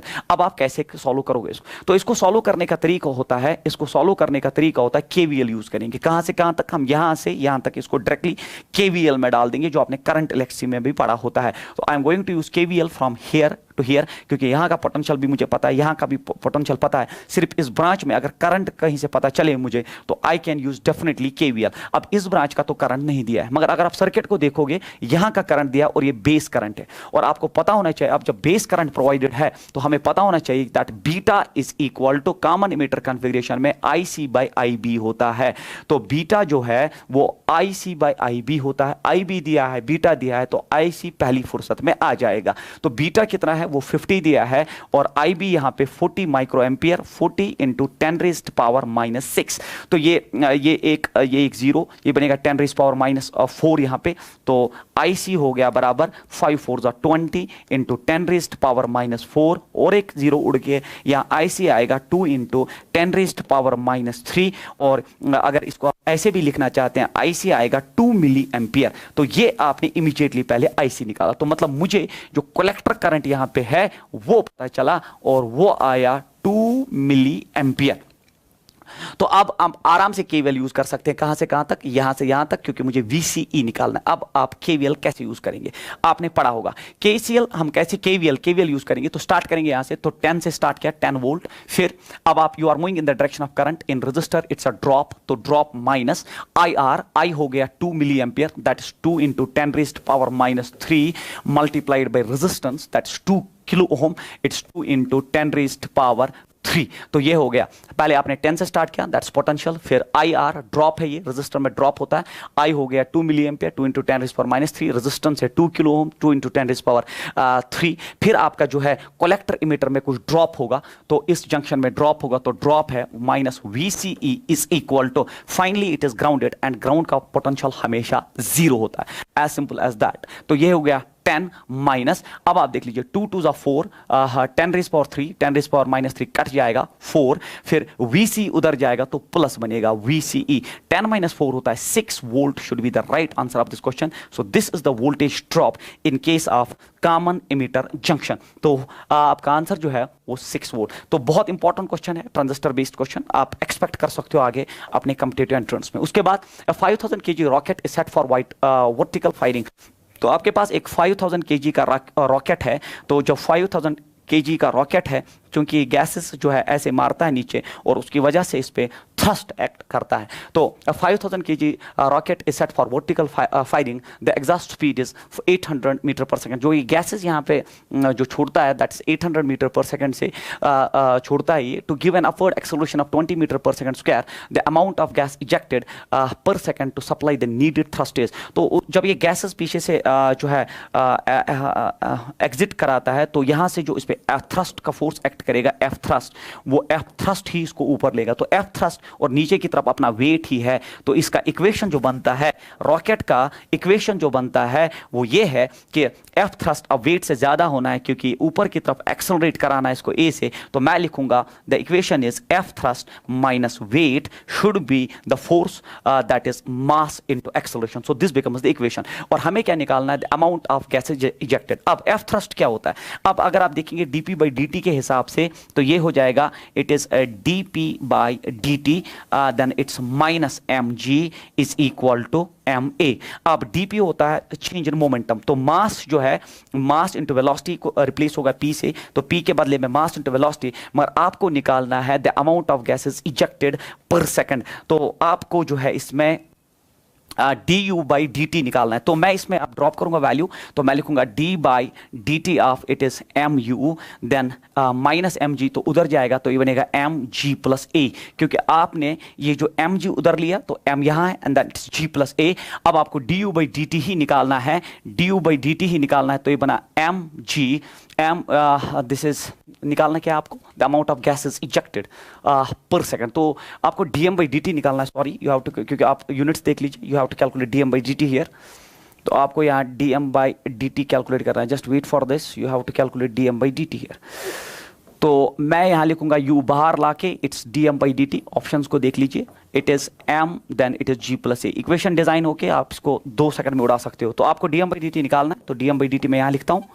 तो अब आप देख लीजिए ऊपर रहा एम जी प्लस ए और नीचे बचा यू। अब आप वैल्यू ड्रॉप करिए, एम जो है 5000 है, इसका मास जो है वो 5000 kg है, जी प्लस ए जो है जी आपका 10 है और ए दिया गया है 20, that's 30 G plus A. U आपको 800 मीटर पर सेकंड, 800। तो पहली फुर्सत में 0 0 2 उड़ा दो, अब ये 50 इंटू 30 हो गया, it is 50 into 30 DM by D T है ना। 5000 it is g plus a divided by 800. You have to calculate dm by dt. 5000 kg rocket vertical firing के लिए स्पीड आपका जो है 800 मीटर पर सेकंड और g प्लस ए, जी आपको 10 दिया और a जो है 20, तो 20 it is 10 plus 20 is 30, it's 5 3 is 15, its dm by dt is 1500. Something went wrong. A 5000 kg rocket is set for vertical firing, the exhaust speed is 800 to give an upward acceleration of 20 meter per second. The amount of gas ejected per second to supply the needed thrust is, तो to supply the needed thrust is kg per second ही निकालना है हमें, dm by dt। यहाँ तक ठीक है। f thrust is mg m plus a, f thrust is dp by dt, it's minus mg equal to ma। उसके बाद आपने कैरी किया उसको इधर, तो एम जी इधर जाएगा, एम जी प्लस ए, आपको यू बाहर आएगा, it's D M by D T, U नीचे आ गया, M is 5000, G plus A divided by 800 divided by 800। हाँ ठीक तो है, मैं क्या इतना सोच रहा हूं? इट इज 50 इंटू 30, सॉरी 8, बिल्कुल सही है। तो अगर आप इट इज 1500, इट इज 1500, 5 3 15, हाँ 1500 डिवाइड बाई 8, जब आप इसको डिवाइड करोगे दैट इज 187.5, हाँ 187.5 kg पर सेकंड। पता नहीं मैं कितना सोच रहा था इस बारे में, बिल्कुल सही है। तो अगेन आंसर इज 187.5 kg पर second. Question number next, in a common emitter transistor amplifier the audio signal voltage across the collector resistance of 2 kilo ohm is this। देखिए इसमें आप बिल्कुल एक एक स्टेप इसको आप स्कैन करिए। ये कॉमन इमिटर ट्रांजिस्टर है। जब ये कॉमन इमिटर कह रहा है ये कॉमन इमिटर ट्रांजिस्टर है, तो कॉमन इमिटर ट्रांजिस्टर में जो कॉमन होती है ना उसका जो है ज्यादा रोल नहीं रहता पिक्चर में। अब जो बचा that is base and emitter. Base input हो गया और बेस और कलेक्टर, क्योंकि कॉमन इमिटर है तो बेस इनपुट हो गया और कलेक्टर आउटपुट हो गया। तो आउटपुट जब वो कहेगा तो वो कलेक्टर कह सकता है, इनपुट जब कहेगा तो वो बेस हो सकता है। सकता है। तो in a common emitter amplifier the audio signal voltage across the collector, तो audio signal voltage across the collector of 2 kilo ohm is 2 volts. तो आर आउट या आर आउट आप कंफ्यूज हो जाएंगे, तो ये आर कलेक्टर की रेजिस्टेंस दे रहा है 2 kilo ohm, this is given. और फिर वी आउट दे रहा है, वी आउट, तो वी आउट मतलब सर वीसी, कलेक्टर का वोल्टेज 2 वोल्ट दे रहा है। तो बिल्कुल इसको स्कैन करिए आप। इफ द बेस रेजिस्टेंस, तो इनपुट की बात है, तो base resistance means R in, जब हम इसको क्लास में पढ़ाते हैं तो ऐसे पढ़ाते हैं आर बेस, वो दिया गया है आपको 1 किलो ओम। तो base resistance 1 kilo ohm provided and the current amplification of the transistor beta B provided है, that is 100, beta B provided है। द इनपुट सिग्नल वोल्टेजेस, तो आपको वी इन या जिसको आप वी बेस कहते हो आपको कैलकुलेट करना है। तो आर आउट आर इन दिया है, वी आउट भी दिया है, बीटा भी दिया है, वी इन निकालना आपको पता होना चाहिए वोल्टेज गेन का equation in case of this voltage gain in common emitter या कोई भी हो, that's V out by V in. अब V out by V in आपने देखा होगा, V out by V in होता है यहां beta, R out by R in, ये आपने डेवलप किया होगा इन इक्वेशंस को। तो वोल्टेज गेन इमीडिएटली आपको बीटा दिया है 100, आर आउट अगर आप देखेंगे आर आउट जो है वो है 2 किलो ओम और आर इन जो है आपका that is 1 kilo ohm, kilo ohm cut जाएगा, तो वोल्टेज गेन आपका 200 आ गया। तो वोल्टेज गेन आया बट आपको वोल्टेज इन निकालना है। जब वोल्टेज गेन आया तो हम यहां कैलकुलेट करेंगे, तो वोल्टेज गेन होता है बराबर V out by V in. Voltage gain आपका 200 है, वी आउट आपको दिया गया है, वी आउट है 2, वी इन आपको निकालना है। तो वी इन ऊपर जाएगा, ये बनेगा 2 डिवाइड बाय 100, 2 डिवाइड बाय 200, तो यह बनेगा V in is equal 1 by 100। तो 1 बाय 100 ऊपर जाएगा 10⁻², 10⁻², और फिर अगर आप इसको लिखेंगे it can be 10 milli ampere should be the right answer of this question. Conversion करके 10 milli ampere should be the answer, क्योंकि आपको और एक जीरो इसमें ऐड करना है, तो 10⁻³ में आ जाएगा। तो 10 milli ampere should be the answer of this question, milli volt, sorry 10 milli volt should be the answer, क्योंकि हम पोटेंशियल निकाल रहे हैं। ऑप्शन नंबर नेक्स्ट देखिए, father and his 7 years old son are facing each other, तो on ice skates with their hands they push off against one another regarding the forces that act on them as a result of this and the acceleration they experience, which of the following। तो जब father और सन ice पे है, एक दूसरे को जो है ये जो with their hands they push off against one another, तो those forces will act as action reaction pair as per Newton's third law। तो फोर्सेस तो बराबर होंगे एक्शन रिएक्शन पेयर के हिसाब से। फिर हमसे क्या पूछ रहा है, which of the following is, father exerts more force, बिल्कुल गलत है। सन एक्सर्ट्स लेस फोर्स, बिल्कुल गलत है। Father exerts as much as force as on the sun as the sun exerts on the father, बिल्कुल ठीक है यहां तक, but the father experiences less. तो एक्सेलरेशन का कंसेप्ट आपको पता होना चाहिए, एक्सेलरेशन हमेशा फोर्स बाय मास, अब जिसका मास ज्यादा उसका एक्सेलरेशन कम, फादर का मास ज्यादा है और उसकी वजह से उसका एक्सेलरेशन कम होना चाहिए। तो यहां पे देखिए but the father experiences less acceleration, third should be the right answer. तो यहां पे but the father experiences more acceleration, बिल्कुल गलत है। Third option is the right answer of this question. Question number next is vehicle is moving, तो ये बिल्कुल बहुत अच्छा क्वेश्चन माना जाता है। Vehicle is moving on a road, vehicle is moving on a road with an acceleration of 30 metre पर second. तो व्हीकल का जो एक्सेलरेशन है वो 30 मीटर पर सेकंड है, shown the figure the frictional coefficient between the block of mass m and the vehicle so that the block does not fall down. तो ये सीडो फोर्स बेस्ड क्वेश्चन है कि आपको ये जो है इसका कितना कोएफिशिएंट ऑफ फ्रिक्शन निकालना है। मैं हाँ, we have to calculate the coefficient of friction here, we have to calculate the coefficient so that block ना गिरे। तो इसका एक बड़ा आसान कंसेप्ट ये है, जब ये एक्सेलरेट आगे कर रहा है, जब ये एक्सेलरेट आगे कर रहा है 30 मीटर पर सेकंड स्क्वायर से, जब ये एक्सेलरेट व्हीकल कर रहा है 30 मीटर पर सेकंड स्क्वायर से, तो इस पे सीडो फोर्स पीछे की तरफ डेवलप होगा और सीडो फोर्स हमेशा मास इनटू एक्सेलरेशन होता है। अब जब सीडो फोर्स पीछे की तरफ एक्ट करेगा तो उसको नॉर्मल रिएक्शन प्रोवाइड कराएगा n। तो n जो है पहली फुर्सत में उड़ा दो यहाँ पे, तो हमारा n जो है यहाँ ma। उसके बाद और कौन से फोर्स एक्ट करेंगे सर, यहाँ पे वेट डाउनवर्ड्स एक्ट करेगा। जब वेट नीचे एक्ट करेगा तो डेफिनेटली फ्रिक्शनल फोर्स ऊपर की तरफ एक्ट करेगा। अगर इस ब्लॉक को नीचे नहीं गिरना है तो फ्रिक्शनल फोर्स वेट को बैलेंस करना चाहिए। तो आपका फ्रिक्शनल फोर्स जो है वो वेट से बैलेंस होना चाहिए। तो जब फ्रिक्शनल फोर्स वेट से बैलेंस होना चाहिए, अब फ्रिक्शनल फोर्स होता है mu into normal reaction. Normal reaction जो है ma के बराबर है, वो mg के बराबर हो गया। mm पहली फुर्सत में उड़ा दो, म्यू हो गया बराबर g/a। g जो है आपका वो 10 है, a जो है आपका वो 30 है। 0 0 कट गया, म्यू हो गया 1/3 और 1/3 0.33 होता है। Mu is equal 0.33। Option number second is the right answer for this question. Question number next is ये भी बहुत अच्छा क्वेश्चन माना जाए, ये तो यही है, सेम क्वेश्चन है। Block of 5 kg is held against a wall by applying horizontal force. तो जो आपने इस पे एक हॉरिजॉन्टल फोर्स एक्ट कराया है वो 100 न्यूटन का, तो जिस फोर्स से आप प्रेस करते हो ना उसी का नॉर्मल रिएक्शन वापस मिलता है। तो इसने आपको डायग्राम में ही नॉर्मल रिएक्शन दिया है। तो इसमें बच्चे बहुत सारी गलती करते हैं। उन्होंने पढ़ा होता ना क्लास में कि वेट डाउनवर्ड्स नॉर्मल रिएक्शन ऊपर, तो ये बिल्कुल डिफरेंट सिस्टम है। जिसे आपने पुश किया उसका नॉर्मल रिएक्शन, तो उसने आपको 100 न्यूटन फोर्स तो दिया था बट वो नॉर्मल रिएक्शन था इस क्वेश्चन में। If the coefficient of friction between the block and the wall is, तो यहाँ कोएफिशिएंट ऑफ फ्रिक्शन प्रोवाइडेड है वो 0.5 दिया है, तो mu is provided 0.5। The frictional force acting on the block is, तो आपको इस ब्लॉक पे जो है फ्रिक्शनल फोर्स एक्ट कैलकुलेट करना, वेरी इंपॉर्टेंट। देख लीजिए इमीडिएटली इसका वेट अगर आप देखेंगे, आपको जी का वैल्यू जो है 9.8, आप 9.8 ही यूज करेंगे। तो इसका वेट जो है दैट्स 5 इंटू 9.8, तो वो आ जाएगा 49 न्यूटन। तो ब्लॉक का जो वेट है वो 49 न्यूटन है। और फिर हम देखेंगे जब ब्लॉक नीचे जाना चाहेगा तो फ्रिक्शनल फोर्स ऊपर एक्ट करेगा, और frictional force mu into normal reaction होता है। म्यू आपको 0.5 दिया है, this is limiting value of friction, और नॉर्मल रिएक्शन आपको 100 दिया है, तो ये हो गया 50 न्यूटन। सर अब फ्रिक्शनल फोर्स यहाँ 50 न्यूटन आया, तो बच्चा उठ के ना सेकंड ऑप्शन को हिट कर देता है, सर 50 न्यूटन आ गया। ये तो लिमिटिंग वैल्यू है, आपका अप्लाइड फोर्स सिर्फ 49 न्यूटन है। जब अप्लाइड फोर्स, इससे पहले भी एक क्वेश्चन में ऐसा कंसेप्ट मैंने यूज किया, अप्लाइड फोर्स जब लिमिटिंग वैल्यू से कम होता है तो your answer should be directly applied force. ये आपने उस कर्व में भी पढ़ा होगा फ्रिक्शन के, तो answer of this question is frictional force is only 49 Newton, क्योंकि आपका अप्लाइड जो है लिमिटिंग से कम है, मोशन होगी ही नहीं। Answer of this question should be third should be the right answer. Very important question for your entrance again. A uniform thick rope of length 10 meter is resting on a horizontal surface। तो एक thick रोप जो 10 metre का है वो rest कर रहा है एक हॉरिजॉन्टल सरफेस पे।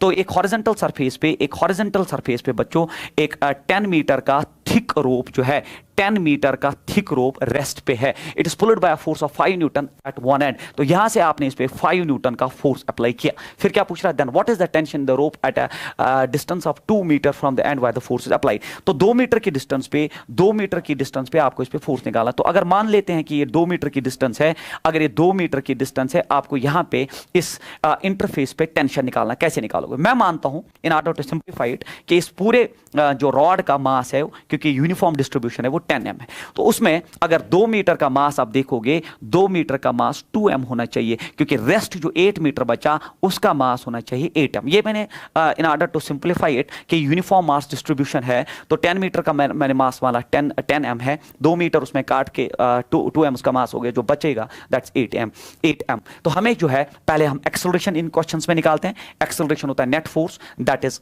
5 Newton divided by net mass that is 10m, तो 10m। So this is the acceleration part of this question. Acceleration. अब टेंशन, अगर आप इसका फ्री बॉडी डायग्राम बनाओगे तो 8m मास ये है, एक्सेलरेशन मैंने उसका कैलकुलेट किया, और मैं मानता हूं कि जो यहां टेंशन एक्ट करेगा दैट इज T। तो वो T कैसे निकालोगे आप फ्री बॉडी डायग्राम में? टेंशन होता है मास हो गया 8m इंटू एक्सेलरेशन हो गया 5 डिवाइडेड बाय 10m। mm उड़ा दो आप, उसके बाद जो बचा दैट इज, हाँ अगर आप इसको देखोगे तो it is 8 5 40 divide by 10, it is 4 Newton should be the right answer of this question. 4 Newton is the right answer for this question also. तो 4 न्यूटन जो है इसका आंसर है, बिल्कुल एक 2 ब्लॉक सिस्टम जैसा है, मैंने सिर्फ इसको आप ब्रेक कर दिया। उसके बाद 3 equal weights A, B and C are of equal masses 1 kg are hanging on a string और fixed frictionless pulley as shown in the figure, then tension in the string connecting between B and C। तो हमें B and C में जो string लगी है उसमें tension निकालना। तो again a very important question. तो यहाँ जो टेंशन होगा वो T है, यहाँ पे भी टेंशन T होगा, और ये T हमें कैलकुलेट करना है।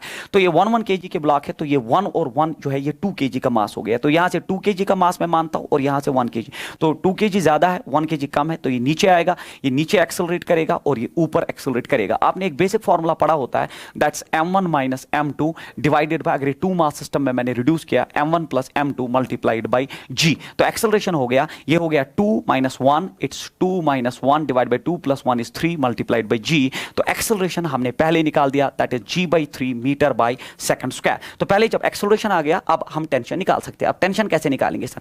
इस ब्लॉक पे, सी ब्लॉक पे आप देख लीजिए, इसका वेट जो होगा 1 इसका मास है मल्टीप्लाइड बाय g, तो इसका वेट है g न्यूटन। तो इसका वेट अगर g न्यूटन है नीचे की तरफ, तो अब नीचे की तरफ g न्यूटन है और ये नीचे ही जा रहा है, तो g minus T is equal to ma। तो मैं लिखूंगा g minus T is equal to ma। इसका मास है 1 और a मींस a, तो g minus T is equal to A तो मैंने निकाल दिया है, that is g by 3। t इधर जाएगा तो g minus G by 3 is equal to T. So t होना चाहिए 3 1 3 माइनस 1, it's 2 by 3g should be the right answer of this question.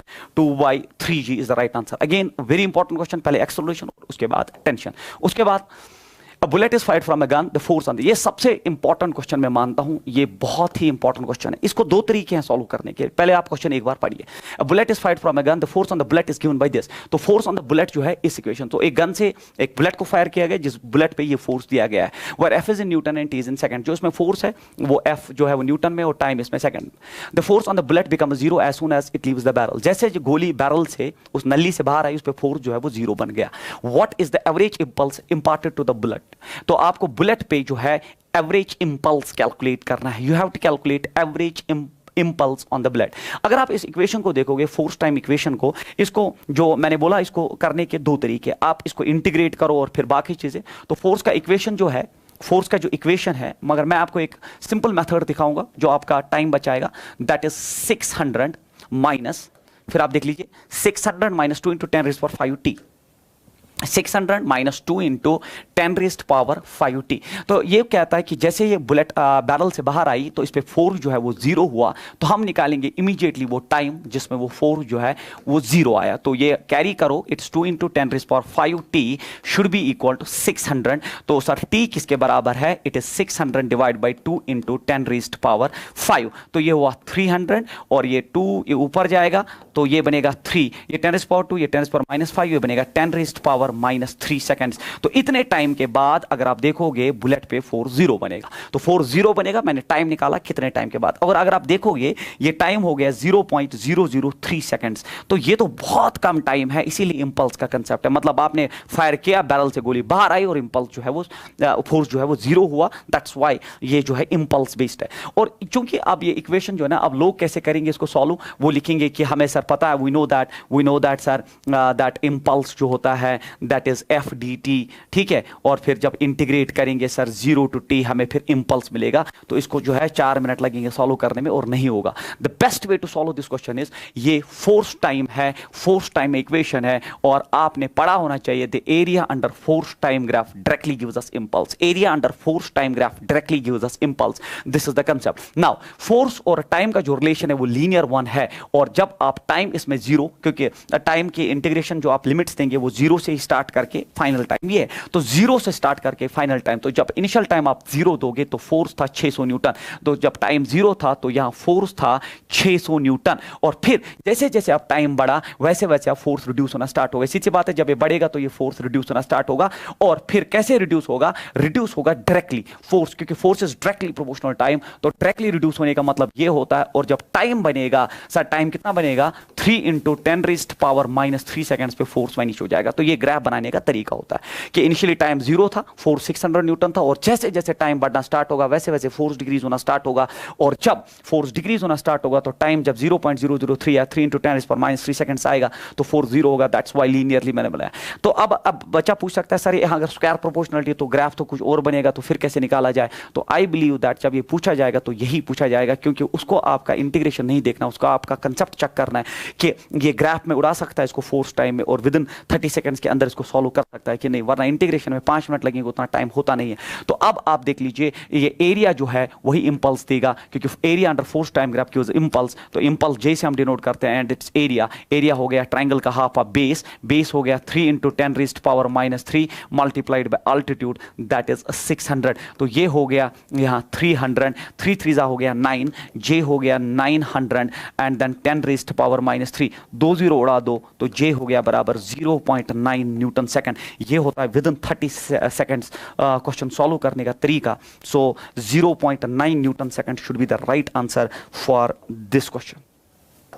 0.9 second should be the right answer. Very important question, you just जो है इसको आप अच्छी तरह से एक बार देख लीजिए।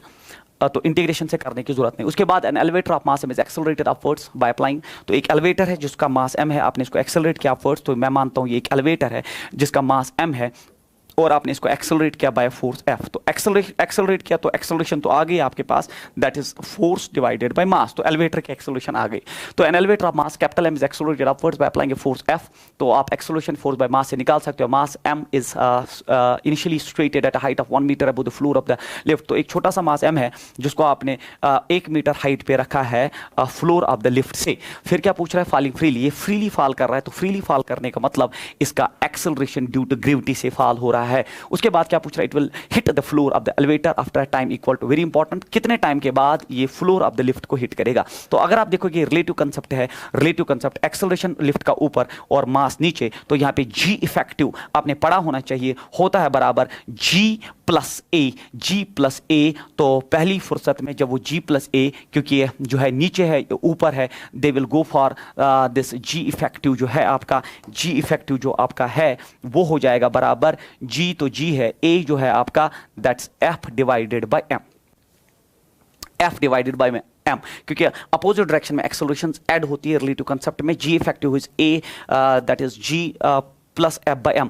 अब आप मुझे बोलिए, आपने पढ़ा होगा इक्वेशन टाइम पीरियड का, that is root of 2h by G. ये हम equation third motion of equation जो है, एक मोशन में आप 3 इक्वेशंस पढ़ते हो, उसमें जो थर्ड इक्वेशन है that's V square minus U square equal 2as। उस हिसाब से ये हो गया। अब टाइम कितना लगेगा, दैट्स रूट ऑफ 2h जो है वो 1 मीटर है, डिवाइडेड बाई ये जी इफेक्टिव आ गया यहाँ पे, और जी इफेक्टिव यहाँ पे G plus F divided by M.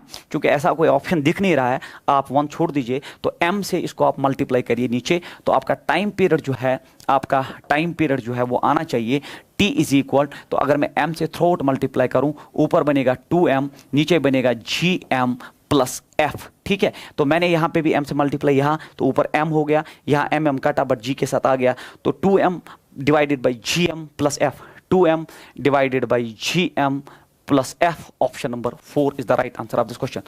Question number next is a bomb of mass 16 kg at rest. तो एक बॉम्ब है 16 kg मास का, तो जैसे उसने रेस्ट बोला ना, तो वो आपको देना चाहता है कि इसका इनिशियल मोमेंटम जो है वो 0 है। फिर बोल रहा है explodes into 2 pieces of 4 kg and 12 kg, the velocity of, अच्छा ये 2 पीसेस में फिर से इंटरनल फोर्सेस की वजह से ये ब्रेक हो गया। तो मान लो ये 4 kg का मास है और ये 12 kg के मास में बट गया, तो फाइनल मोमेंटम भी डेफिनेटली 0 होना चाहिए, क्योंकि एक्सप्लोड जो है इंटरनल फोर्स है, एक्सटर्नल है नहीं इसमें।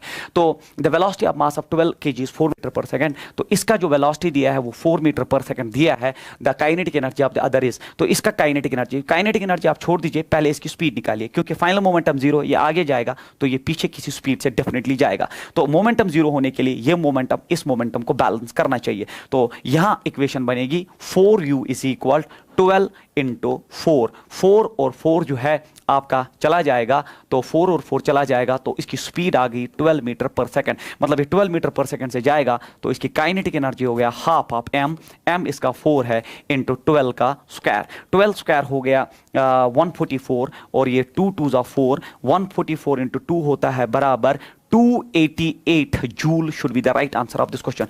288 joule should be the right answer of this question. Question number next.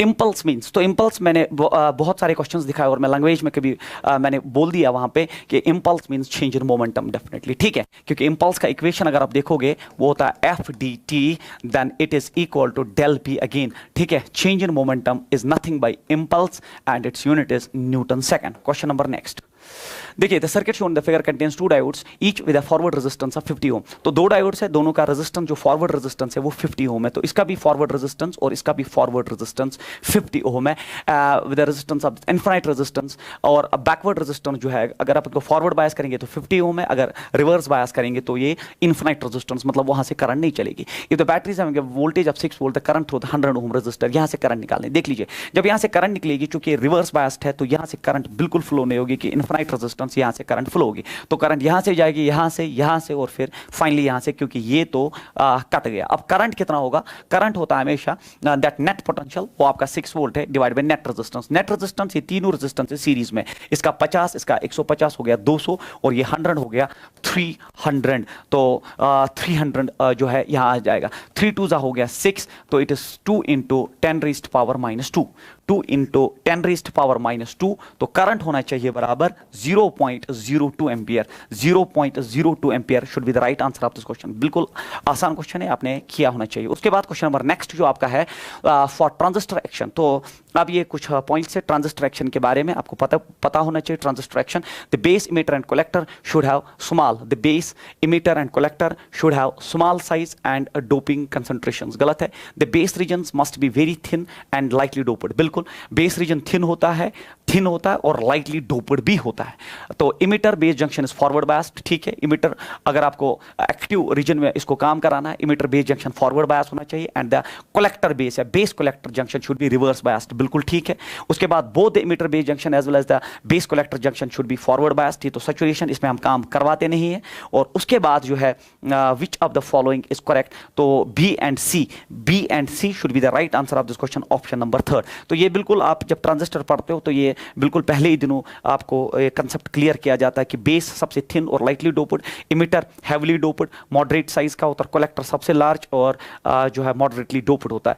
तो उसके बाद अगर आपको एक्टिव रीजन में ट्रांजिस्टर को काम कराना है तो emitter base junction should be forward biased and collector base junction should be reverse biased. तो ये जेनर डायोड बेस्ड क्वेश्चन है और बहुत इंपॉर्टेंट क्वेश्चन माना जाता है जेनर डायोड बेस्ड क्वेश्चन। इसको हम कैसे सॉल्व करेंगे? Zener diode having a breakdown voltage of 15 volt, तो ये 15 वोल्ट का ब्रेकडाउन है, is used as a voltage regulator shown the figure. तो वोल्टेज रेगुलेटर तो जेनर डायोड का काम ही है। The current through the diode, तो यहां से आपको करंट निकालनी है डायोड से। पहली फुर्सत में अगर ये ब्रेकडाउन वोल्टेज 15 वोल्ट है, 15 वोल्ट से ऊपर जाएगा नहीं, तो ये 15 और ये पैरेलल में जो है ये भी 15 वोल्ट ही लेगा। अब अगर ये 15 है और आपने यहां 20 दिया है तो डेफिनेटली यहां जो है 5 वोल्ट का ड्रॉप होना है। तो यहां 15 वोल्ट और यहां 5 वोल्ट। आपको डायोड का करंट निकालना है और वो सस्ते में नहीं आएगा। कैसे नहीं आएगा? आप यहां से करंट निकालिए, इसको हम आई टोटल का नाम देंगे। आई टोटल जो है यहां ब्रेक होगा तो इसको हम आई लोड का नाम देंगे। अगर मैं आई टोटल निकाल पाया, उसमें मैं आई लोड माइनस करके ये आ जाएगा,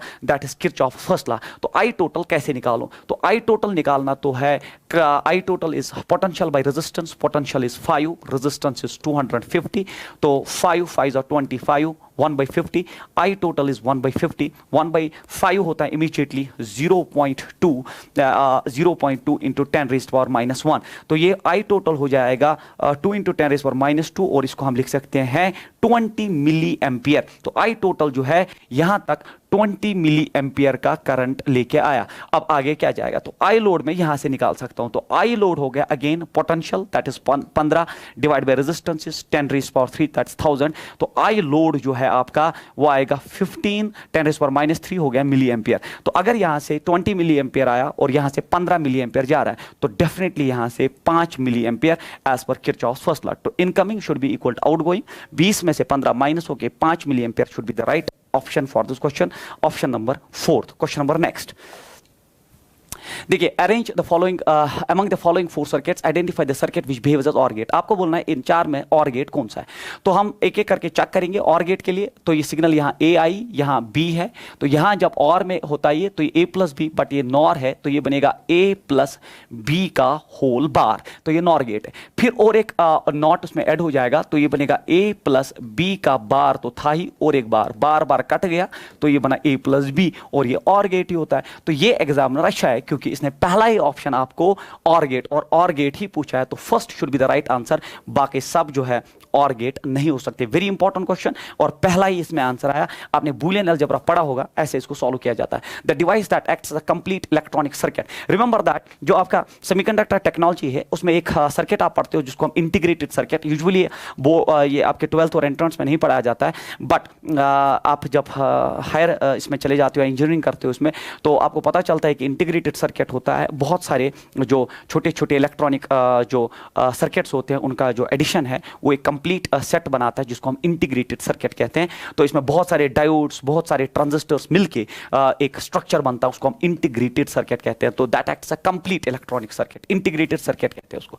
उसके बाद एट 0 डिग्री केल्विन है piece of germanium. Remember that कि एब्सोल्यूट जीरो पे सेमीकंडक्टर बिहेव करता है एज इंसुलेटर। एब्सोल्यूट जीरो पे, क्योंकि 0 केल्विन मींस एब्सोल्यूट जीरो पे सेमीकंडक्टर conductor behave करता है as insulator, तो it will act as a bad conductor, becomes bad conductor, becomes good semiconductor, maximum conductivity. Bad is the right answer, क्योंकि हमने ये पढ़ा होता है. उसके बाद क्वेश्चन नंबर नेक्स्ट. तो the output y of the following system of logic gates if a, तो अगर आपको a और b 0 0, आपको बोलना आउटपुट क्या है, फिर a और b 1 and 1, तो ये करना पड़ेगा. तो पहले a and b जो है वो 0 0 है, तो मैं a को भी 0 कर देता हूँ, b को भी 0. नॉट गेट इसको 1 बनाएगा, नॉट गेट इसको 1 बनाएगा. जब ये आगे जाएगा और गेट इसको 1 और 1 को 1 देता है, 1 और 1 और गेट में 1 होता है, बट ये जो है नॉर गेट है तो 0 बनाएगा, 0 को नॉट गेट 1 बनाएगा. इतनी नॉलेज होनी चाहिए. And single input NAND gate acts as a NOT gate, ये भी आपने पढ़ा होता है. It's called single input NAND gate, it's a single input NAND gate acts as a NOT gate, ये 0 देगा. तो पहला जो है 0 होना चाहिए. तो थर्ड ऑप्शन गलत है, फोर्थ ऑप्शन गलत है. पहले और दूसरे में जो है बराबर की फाइट चल रही है. उसके बाद आप इनपुट क्या है, 1 and 0. तो a 1 है, b 0 है. अब a जो है बच्चों वो 1 है तो येलो है, और b जो है वो 0 है. चलो अब कैरी करते हैं. तो 1 को ये 0 बनाएगा और 0 को ये 1 बनाएगा. तो और गेट में 0 और 1 1 होता है, और ये इमीडिएटली उसको 0 बनाएगा. 0 को ये 1 बनाएगा और 1 ये अगेन उसको 0 बनाएगा. Single input NAND gate acts as a NOT gate. तो option number first is the right answer. Very important question, आपको ये चीजें पता होनी चाहिए. क्वेश्चन नंबर नेक्स्ट इज, ये तो फिर से वही डायनेमिक्स का क्वेश्चन जो बड़ा जो है पूछा जाता है इस सेक्शन से. That the block is placed on a frictionless surface in gravity free space. Heavy string of mass m is connected and f is applied on the string, then the tension in the middle of the rope. तो आपको middle of the रोप में tension निकाला. तो ये मास वाली रोप है, तो middle of the रोप मतलब हो गया यहाँ की तरफ m/2, यहाँ की तरफ m/2, m/2. पहली फुर्सत में आप एक्सेलरेशन निकालिए. एक्सेलरेशन मैंने पहले बोला नेट फोर्स जो खींच रहा है divide by net mass. Net mass इस सिस्टम का m प्लस m है, क्योंकि ब्लॉक का m है और रोप का स्मॉल m है. अब आप टेंशन निकालना है. तो मैंने वही आपको फ्री बॉडी डायग्राम में कि इसका मास m है और ये रोप जो आपके पास बची इसका मास m/2 है. तो यहां आपको टेंशन निकालना है. तो वो टेंशन T जो है वो किसके बराबर है. टेंशन कोई भी हो, टेंशन फोर्स होता है मास इनटू एक्सेलरेशन. तो सिस्टम का मास जो है दैट्स m प्लस m/2. ये हो गया मास इनटू एक्सेलरेशन. आपने पहले ही कैलकुलेट किया, f divided by capital M divided by small m. This should be the right answer of this question. So m, capital M plus small m/2, f divided by m plus m. Option number first. Very important again. तो free body diagram से इसको आराम से solve किया जा सकता है. उसके बाद आकार ऑफ मास, फिर से स्टॉपिंग डिस्टेंस वाला क्वेश्चन ये देख लीजिए. स्टॉपिंग डिस्टेंस इससे पहले भी पढ़ा है आपको. तो आकार of mass m is moving with the momentum p. If mu is the coefficient of friction between the tires and the road, what should be the stopping distance due to frictional balloon? तो यहाँ पे फिर से kinetic energy is equal to that work done fs. तो यहाँ kinetic energy फिर से मैं लिखूँ that work done that is f into s. जो मैंने बोला था बहुत ही इंपॉर्टेंट इक्वेशन है, आपको पता होना चाहिए. तो ये काइनेटिक एनर्जी अब मोमेंटम के टर्म्स में है, और काइनेटिक एनर्जी होता है p²/2m. अब यहाँ फोर्स है, फ्रिक्शनल फोर्स होता है mu into normal reaction. Normal reaction हो गया mg मल्टीप्लाइड बाय s. हमें इसमें s ही कैलकुलेट करना है. तो s जो है वो आ जाएगा बराबर p² divided by 2 mu m² into g. So this should be the answer. s is equal p² divided by 2 mu m² g. Option number third is the right one for this question. Question number next is, a soldier is firing 20 bullets per second from his gun, having a muzzle speed of 150 meter per second. The mass of the bullet is this if they strike the wall and rebound with the same speed. तो ये बिल्कुल आपने change in momentum based question यहाँ पे है. तो they rebound with the same speed. इसका ख्याल रखना. Then the force on the wall is, तो ये एक wall है, आप इस पे bullets मार रहे हो और वो rebound हो रही है, तो आपको इस पे force निकालना है. और force यहाँ पे change in momentum divided by force is equal to here change in momentum divided by that 200 bullets per second आप डिवाइड बाय टाइम. तो मुझे आप बोल दीजिए, आप इधर f जो है आपका दैट इज f जो है f is equal change in momentum by time. It is del p by del t, और del p by del t को आप n से भी मल्टीप्लाई करेंगे सर. वाई? क्योंकि 20 bullets are fired per second, 20 bullets per second. तो n by del T आपको 20 दिया है, तो n by del T immediately आपको 20 दिया है. फिर मोमेंटम होता है मास इनटू वेलोसिटी. हर एक बुलेट का मास दिया है आपको 50 ग्राम, तो 50 divided by 1000 multiplied by her एक बुलेट की स्पीड दी है आपको 150 मीटर पर सेकंड. चूंकि ये रिबाउंड हो रहा है, ये बुलेट्स रिबाउंड हो रही है, तो मोमेंटम चेंजेस ट्वाइस. तो अब आप इसमें 1 0 यहां से कट गया, 1 0 यहां से कट गया, 1 0 यहां से कट गया. ये हुआ 75 इंटू 2. 75 इंटू 2 होता है 75 इंटू 2 होता है 150. 150 इंटू 2 होता है 300 Newton. Should be the force on the wall. 300 Newton. Option number third is the right answer of this question. 300 Newton. Question number next is, a common emitter amplifier is designed, तो common emitter amplifier और दिया है alpha, तो ये बड़ी problem है। अगर alpha दिया है, ये तो कॉमन बेस का होता है, अगर अल्फा दिया तो बीटा इमीडिएटली निकालना पड़ेगा, और वो होता है alpha divide by 1 minus alpha. Alpha दिया है आपको क्योंकि कॉमन इमीटर क्वेश्चन है, अल्फा दिया है तो अल्फा को पहले बीटा में लेना पड़ेगा। ये हो गया 0.99 अल्फा दिया है डिवाइडेड बाय 1 माइनस 0.99, तो बीटा हो गया बराबर 0.99, और फिर ये हो गया 10, इट इज जो है 10 माइनस 9, इट्स 0.01। जब आप इसको डिवाइड करोगे तो ये 99 आ जाएगा। तो पहले आप बीटा निकालिए, क्योंकि क्वेश्चन है common emitter amplifier is designed with NPN transistor, alpha दिया तो बीटा निकाला, क्योंकि कॉमन इमीटर पे क्वेश्चन है। द इनपुट इंपीडेंसेस, तो इनपुट रेजिस्टेंस जो है वो आपको दिया है 1 kilo Om, 1 kilo Om, and the input impedance and load resistance, तो आर आउट आपको दिया है 10 किलो ओम। तो the voltage gain will be, तो वोल्टेज गेन अभी मैंने आपको थोड़ी देर पहले भी पढ़ाया, वो होता है beta into R out by R in, R out by R in. तो बीटा आप देख लीजिए, बीटा आपने निकाला है दैट्स 99, आर आउट जो है, आर आउट आपका 10 है kilo ohm, R in 1 kilo ohm, kilo ohm kilo ohm cut जाएगा। The answer should be 990 should be the right answer of this question. तो option number 3 again very important, क्योंकि इसमें आप गलती कर सकते हो अल्फा लेके, इसमें आपको बीटा लेना पड़ेगा। ये कम्युनिकेशन सिस्टम का एक क्वेश्चन हमने इसमें डाल दिया, बड़ा ये जो है जब कम्युनिकेशन सिस्टम नीट में हुआ करता था तो ये पूछा जाता था, तो हमने इसमें ऐड कर दिया, क्योंकि कम्युनिकेशन आपके सिलेबस में हमने ऐड किया था। In communication with help of antenna if height is doubled the range then the range covered which was initially R would be, तो आपको पता होना चाहिए that the distance which you covered by erecting an antenna is root of 2HR। ठीक है, ये हम पढ़ाते हैं आपको 2HR, 2HR, R is the radius of that जो है planet। तो distance covered is directly equal to root of 2HR, where H is the height of antenna। अगर आपने आप height डबल कर दी, अगर आपने height डबल कर दी तो D is directly proportional to root of height। तो distance या range covered is directly proportional height। अगर आपने height डबल कर दी तो दिमाग कहता है जो आपका ये डबल करने पे जो रेंज जो है वो √2 टाइम्स जो है H होगा, या √2 टाइम्स R होगा। तो R मैंने H लिया, इन्होंने R लिया है, तो answer should B √2 times R should be the right answer of this question। Question number next is A transistor is operated in common emitter, फिर से common emitter, और आपके नीट के सिलेबस में सिर्फ common emitter ही है।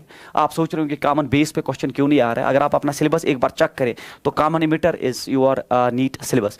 तो a transistor is operated in common emitter configuration at constant voltage VC is equal this such that, तो VC दिया है, मतलब VC means V out, VC means V out, मैंने ऐसे पहले भी आपको पढ़ाया, और वो V out या VC जो है आपको दिया गया है 1.5 वोल्ट। उसके बाद पूछ रहा है such that a change in the base current from this, तो बेस करंट का चेंज दिखा रहा है, तो बेस करंट चेंज हुआ 100 से 150, तो 150 माइनस 100 होता है 50 micro ampere, 50 micro ampere base current में चेंज है। Such that the base current change this produce a change in collector current, तो कलेक्टर करंट का चेंज जो है तो वो है 5 मिली एम्पियर, 10 मिली एम्पियर, तो 10 में से 5 हो गया हमारा कलेक्टर करंट आया this one. The current gain is, तो आपको पता होना चाहिए कॉमन मीटर में it is IC by IB, IC by IB, तो बीटा आपको निकालना है, बीटा निकालना है IC बाई IB। IC आपका जो है 5 मिली एम्पियर है, हो गया 10⁻³ IB जो आपका है दैट इज 50 माइक्रो एम्पियर, तो ये 50 इंटू 10⁻⁻6 आया। तो अब आप देख लीजिए इट इज 5 10 50, जब ये 10 हुआ तो ये बना 10⁻⁵, 10⁻⁵ ऊपर जाएगा तो ये बचा सिर्फ 100, तो beta should be 100, 100 should be the right answer for this question, तो 100 should be the right answer, very important again।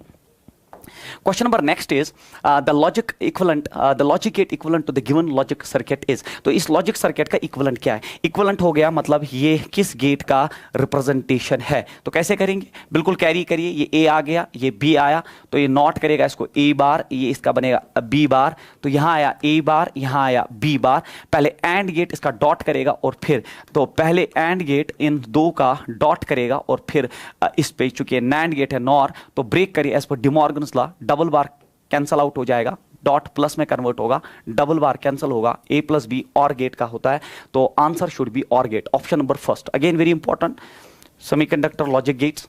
A pendulum bob is hanging from the roof of an elevator with the help of a light string. When the elevator moves up with uniform acceleration A, the tension in the string is T1.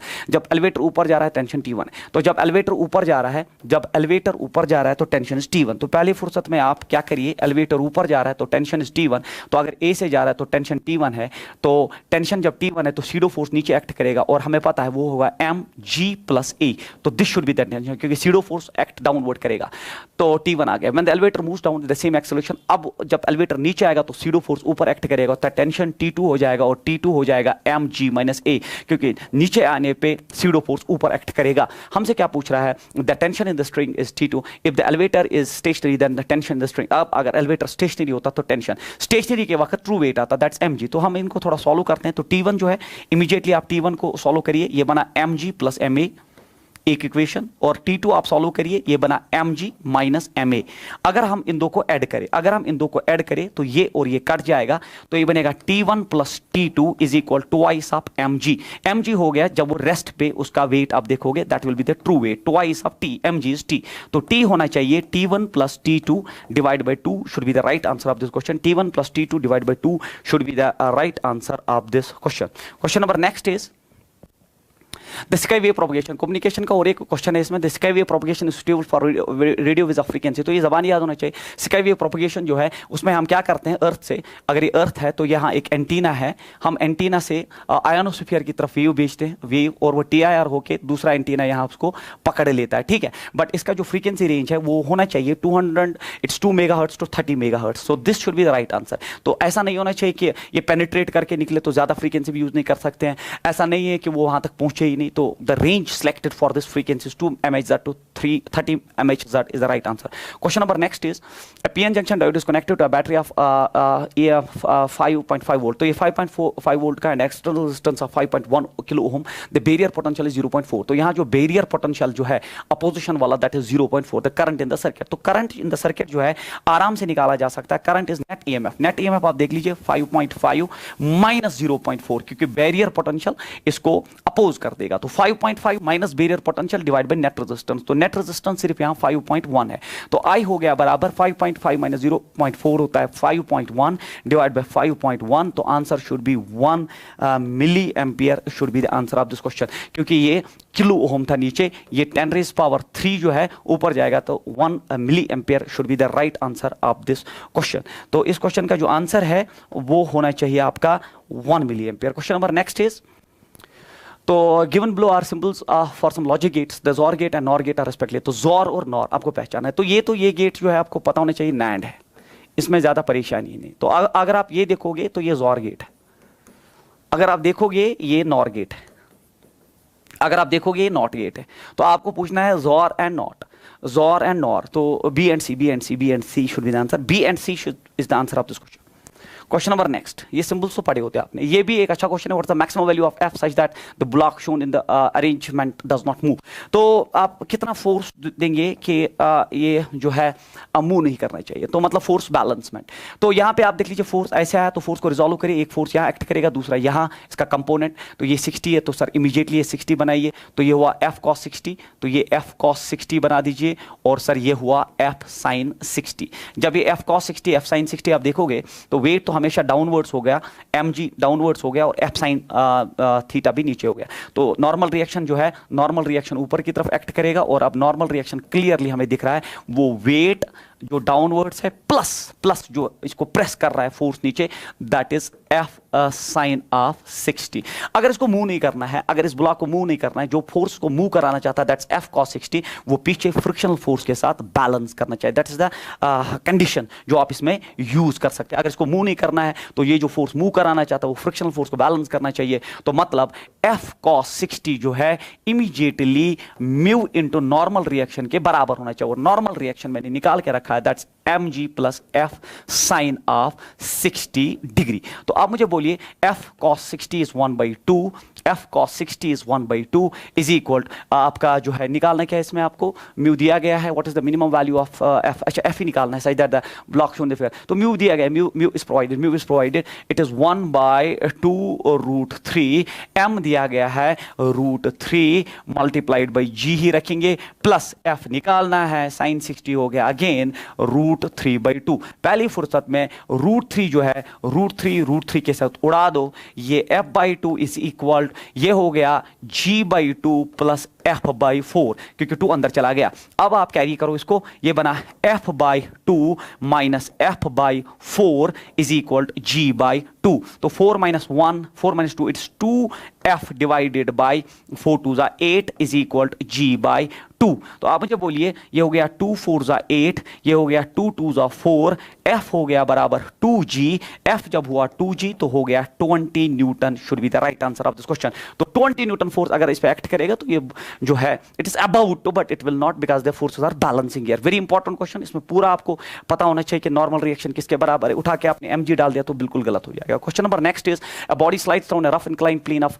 Angle of inclination 30 and takes time twice as great as the time taken in slipping down an identical frictionless plane, the coefficient। तो इसका एक relation होता है जो सवाल याद होना चाहिए बच्चे को एंट्रेंस में, दैट कोएफिशिएंट ऑफ फ्रिक्शन जो है आपको जो है द कोएफिशिएंट ऑफ फ्रिक्शन होता है बराबर mu is equal tan theta smooth और रफ में 1 - 1/n²। This is the formula connecting the two smooth और रफ इंक्लाइन प्लेन में। तो म्यू डायरेक्टली आएगा tan ऑफ थीटा दिया है 30 डिग्री, शायद tan ऑफ एंगल कितना दिया है यार, एंगल देख लीजिए 30 डिग्री दिया है, tan of 30 degree, tan of 30 degree it's 1 minus, तो ट्वाइस है तो n ट्वाइस है तो 4 हो गया, tan 30 हो गया बराबर 1/√3, then it is 4 - 1 it is 3/4। चूंकि ऐसा कोई ऑप्शन नहीं है, इसको रैशनलाइजेशन करेंगे, √3 मल्टीप्लाई √3 डिवाइड, ऊपर नीचे √3 और 3 उड़ जाएगा, म्यू हो गया बराबर √3/4, should be the right answer of this question. √3/4 is the right answer of this question. And finally our last question is, that is, which of the following is correct for n type semiconductor? n type semiconductor के लिए कौन सा statement correct है? Electron is majority carrier, electron is majority n type बिल्कुल, and trivalent atoms बिल्कुल, tetra pentavalent atoms are dopants गलत है, electrons are majority carriers ठीक है, and pentavalent are the dopants बिल्कुल सही है, होल्स आर मेजॉरिटी कैरियर्स बिल्कुल गलत, n टाइप में नहीं होता है, होल्स आर मेजॉरिटी बिल्कुल गलत। तो thank you so much for this session, hope आपको ये अच्छा लगा होगा। Thank you.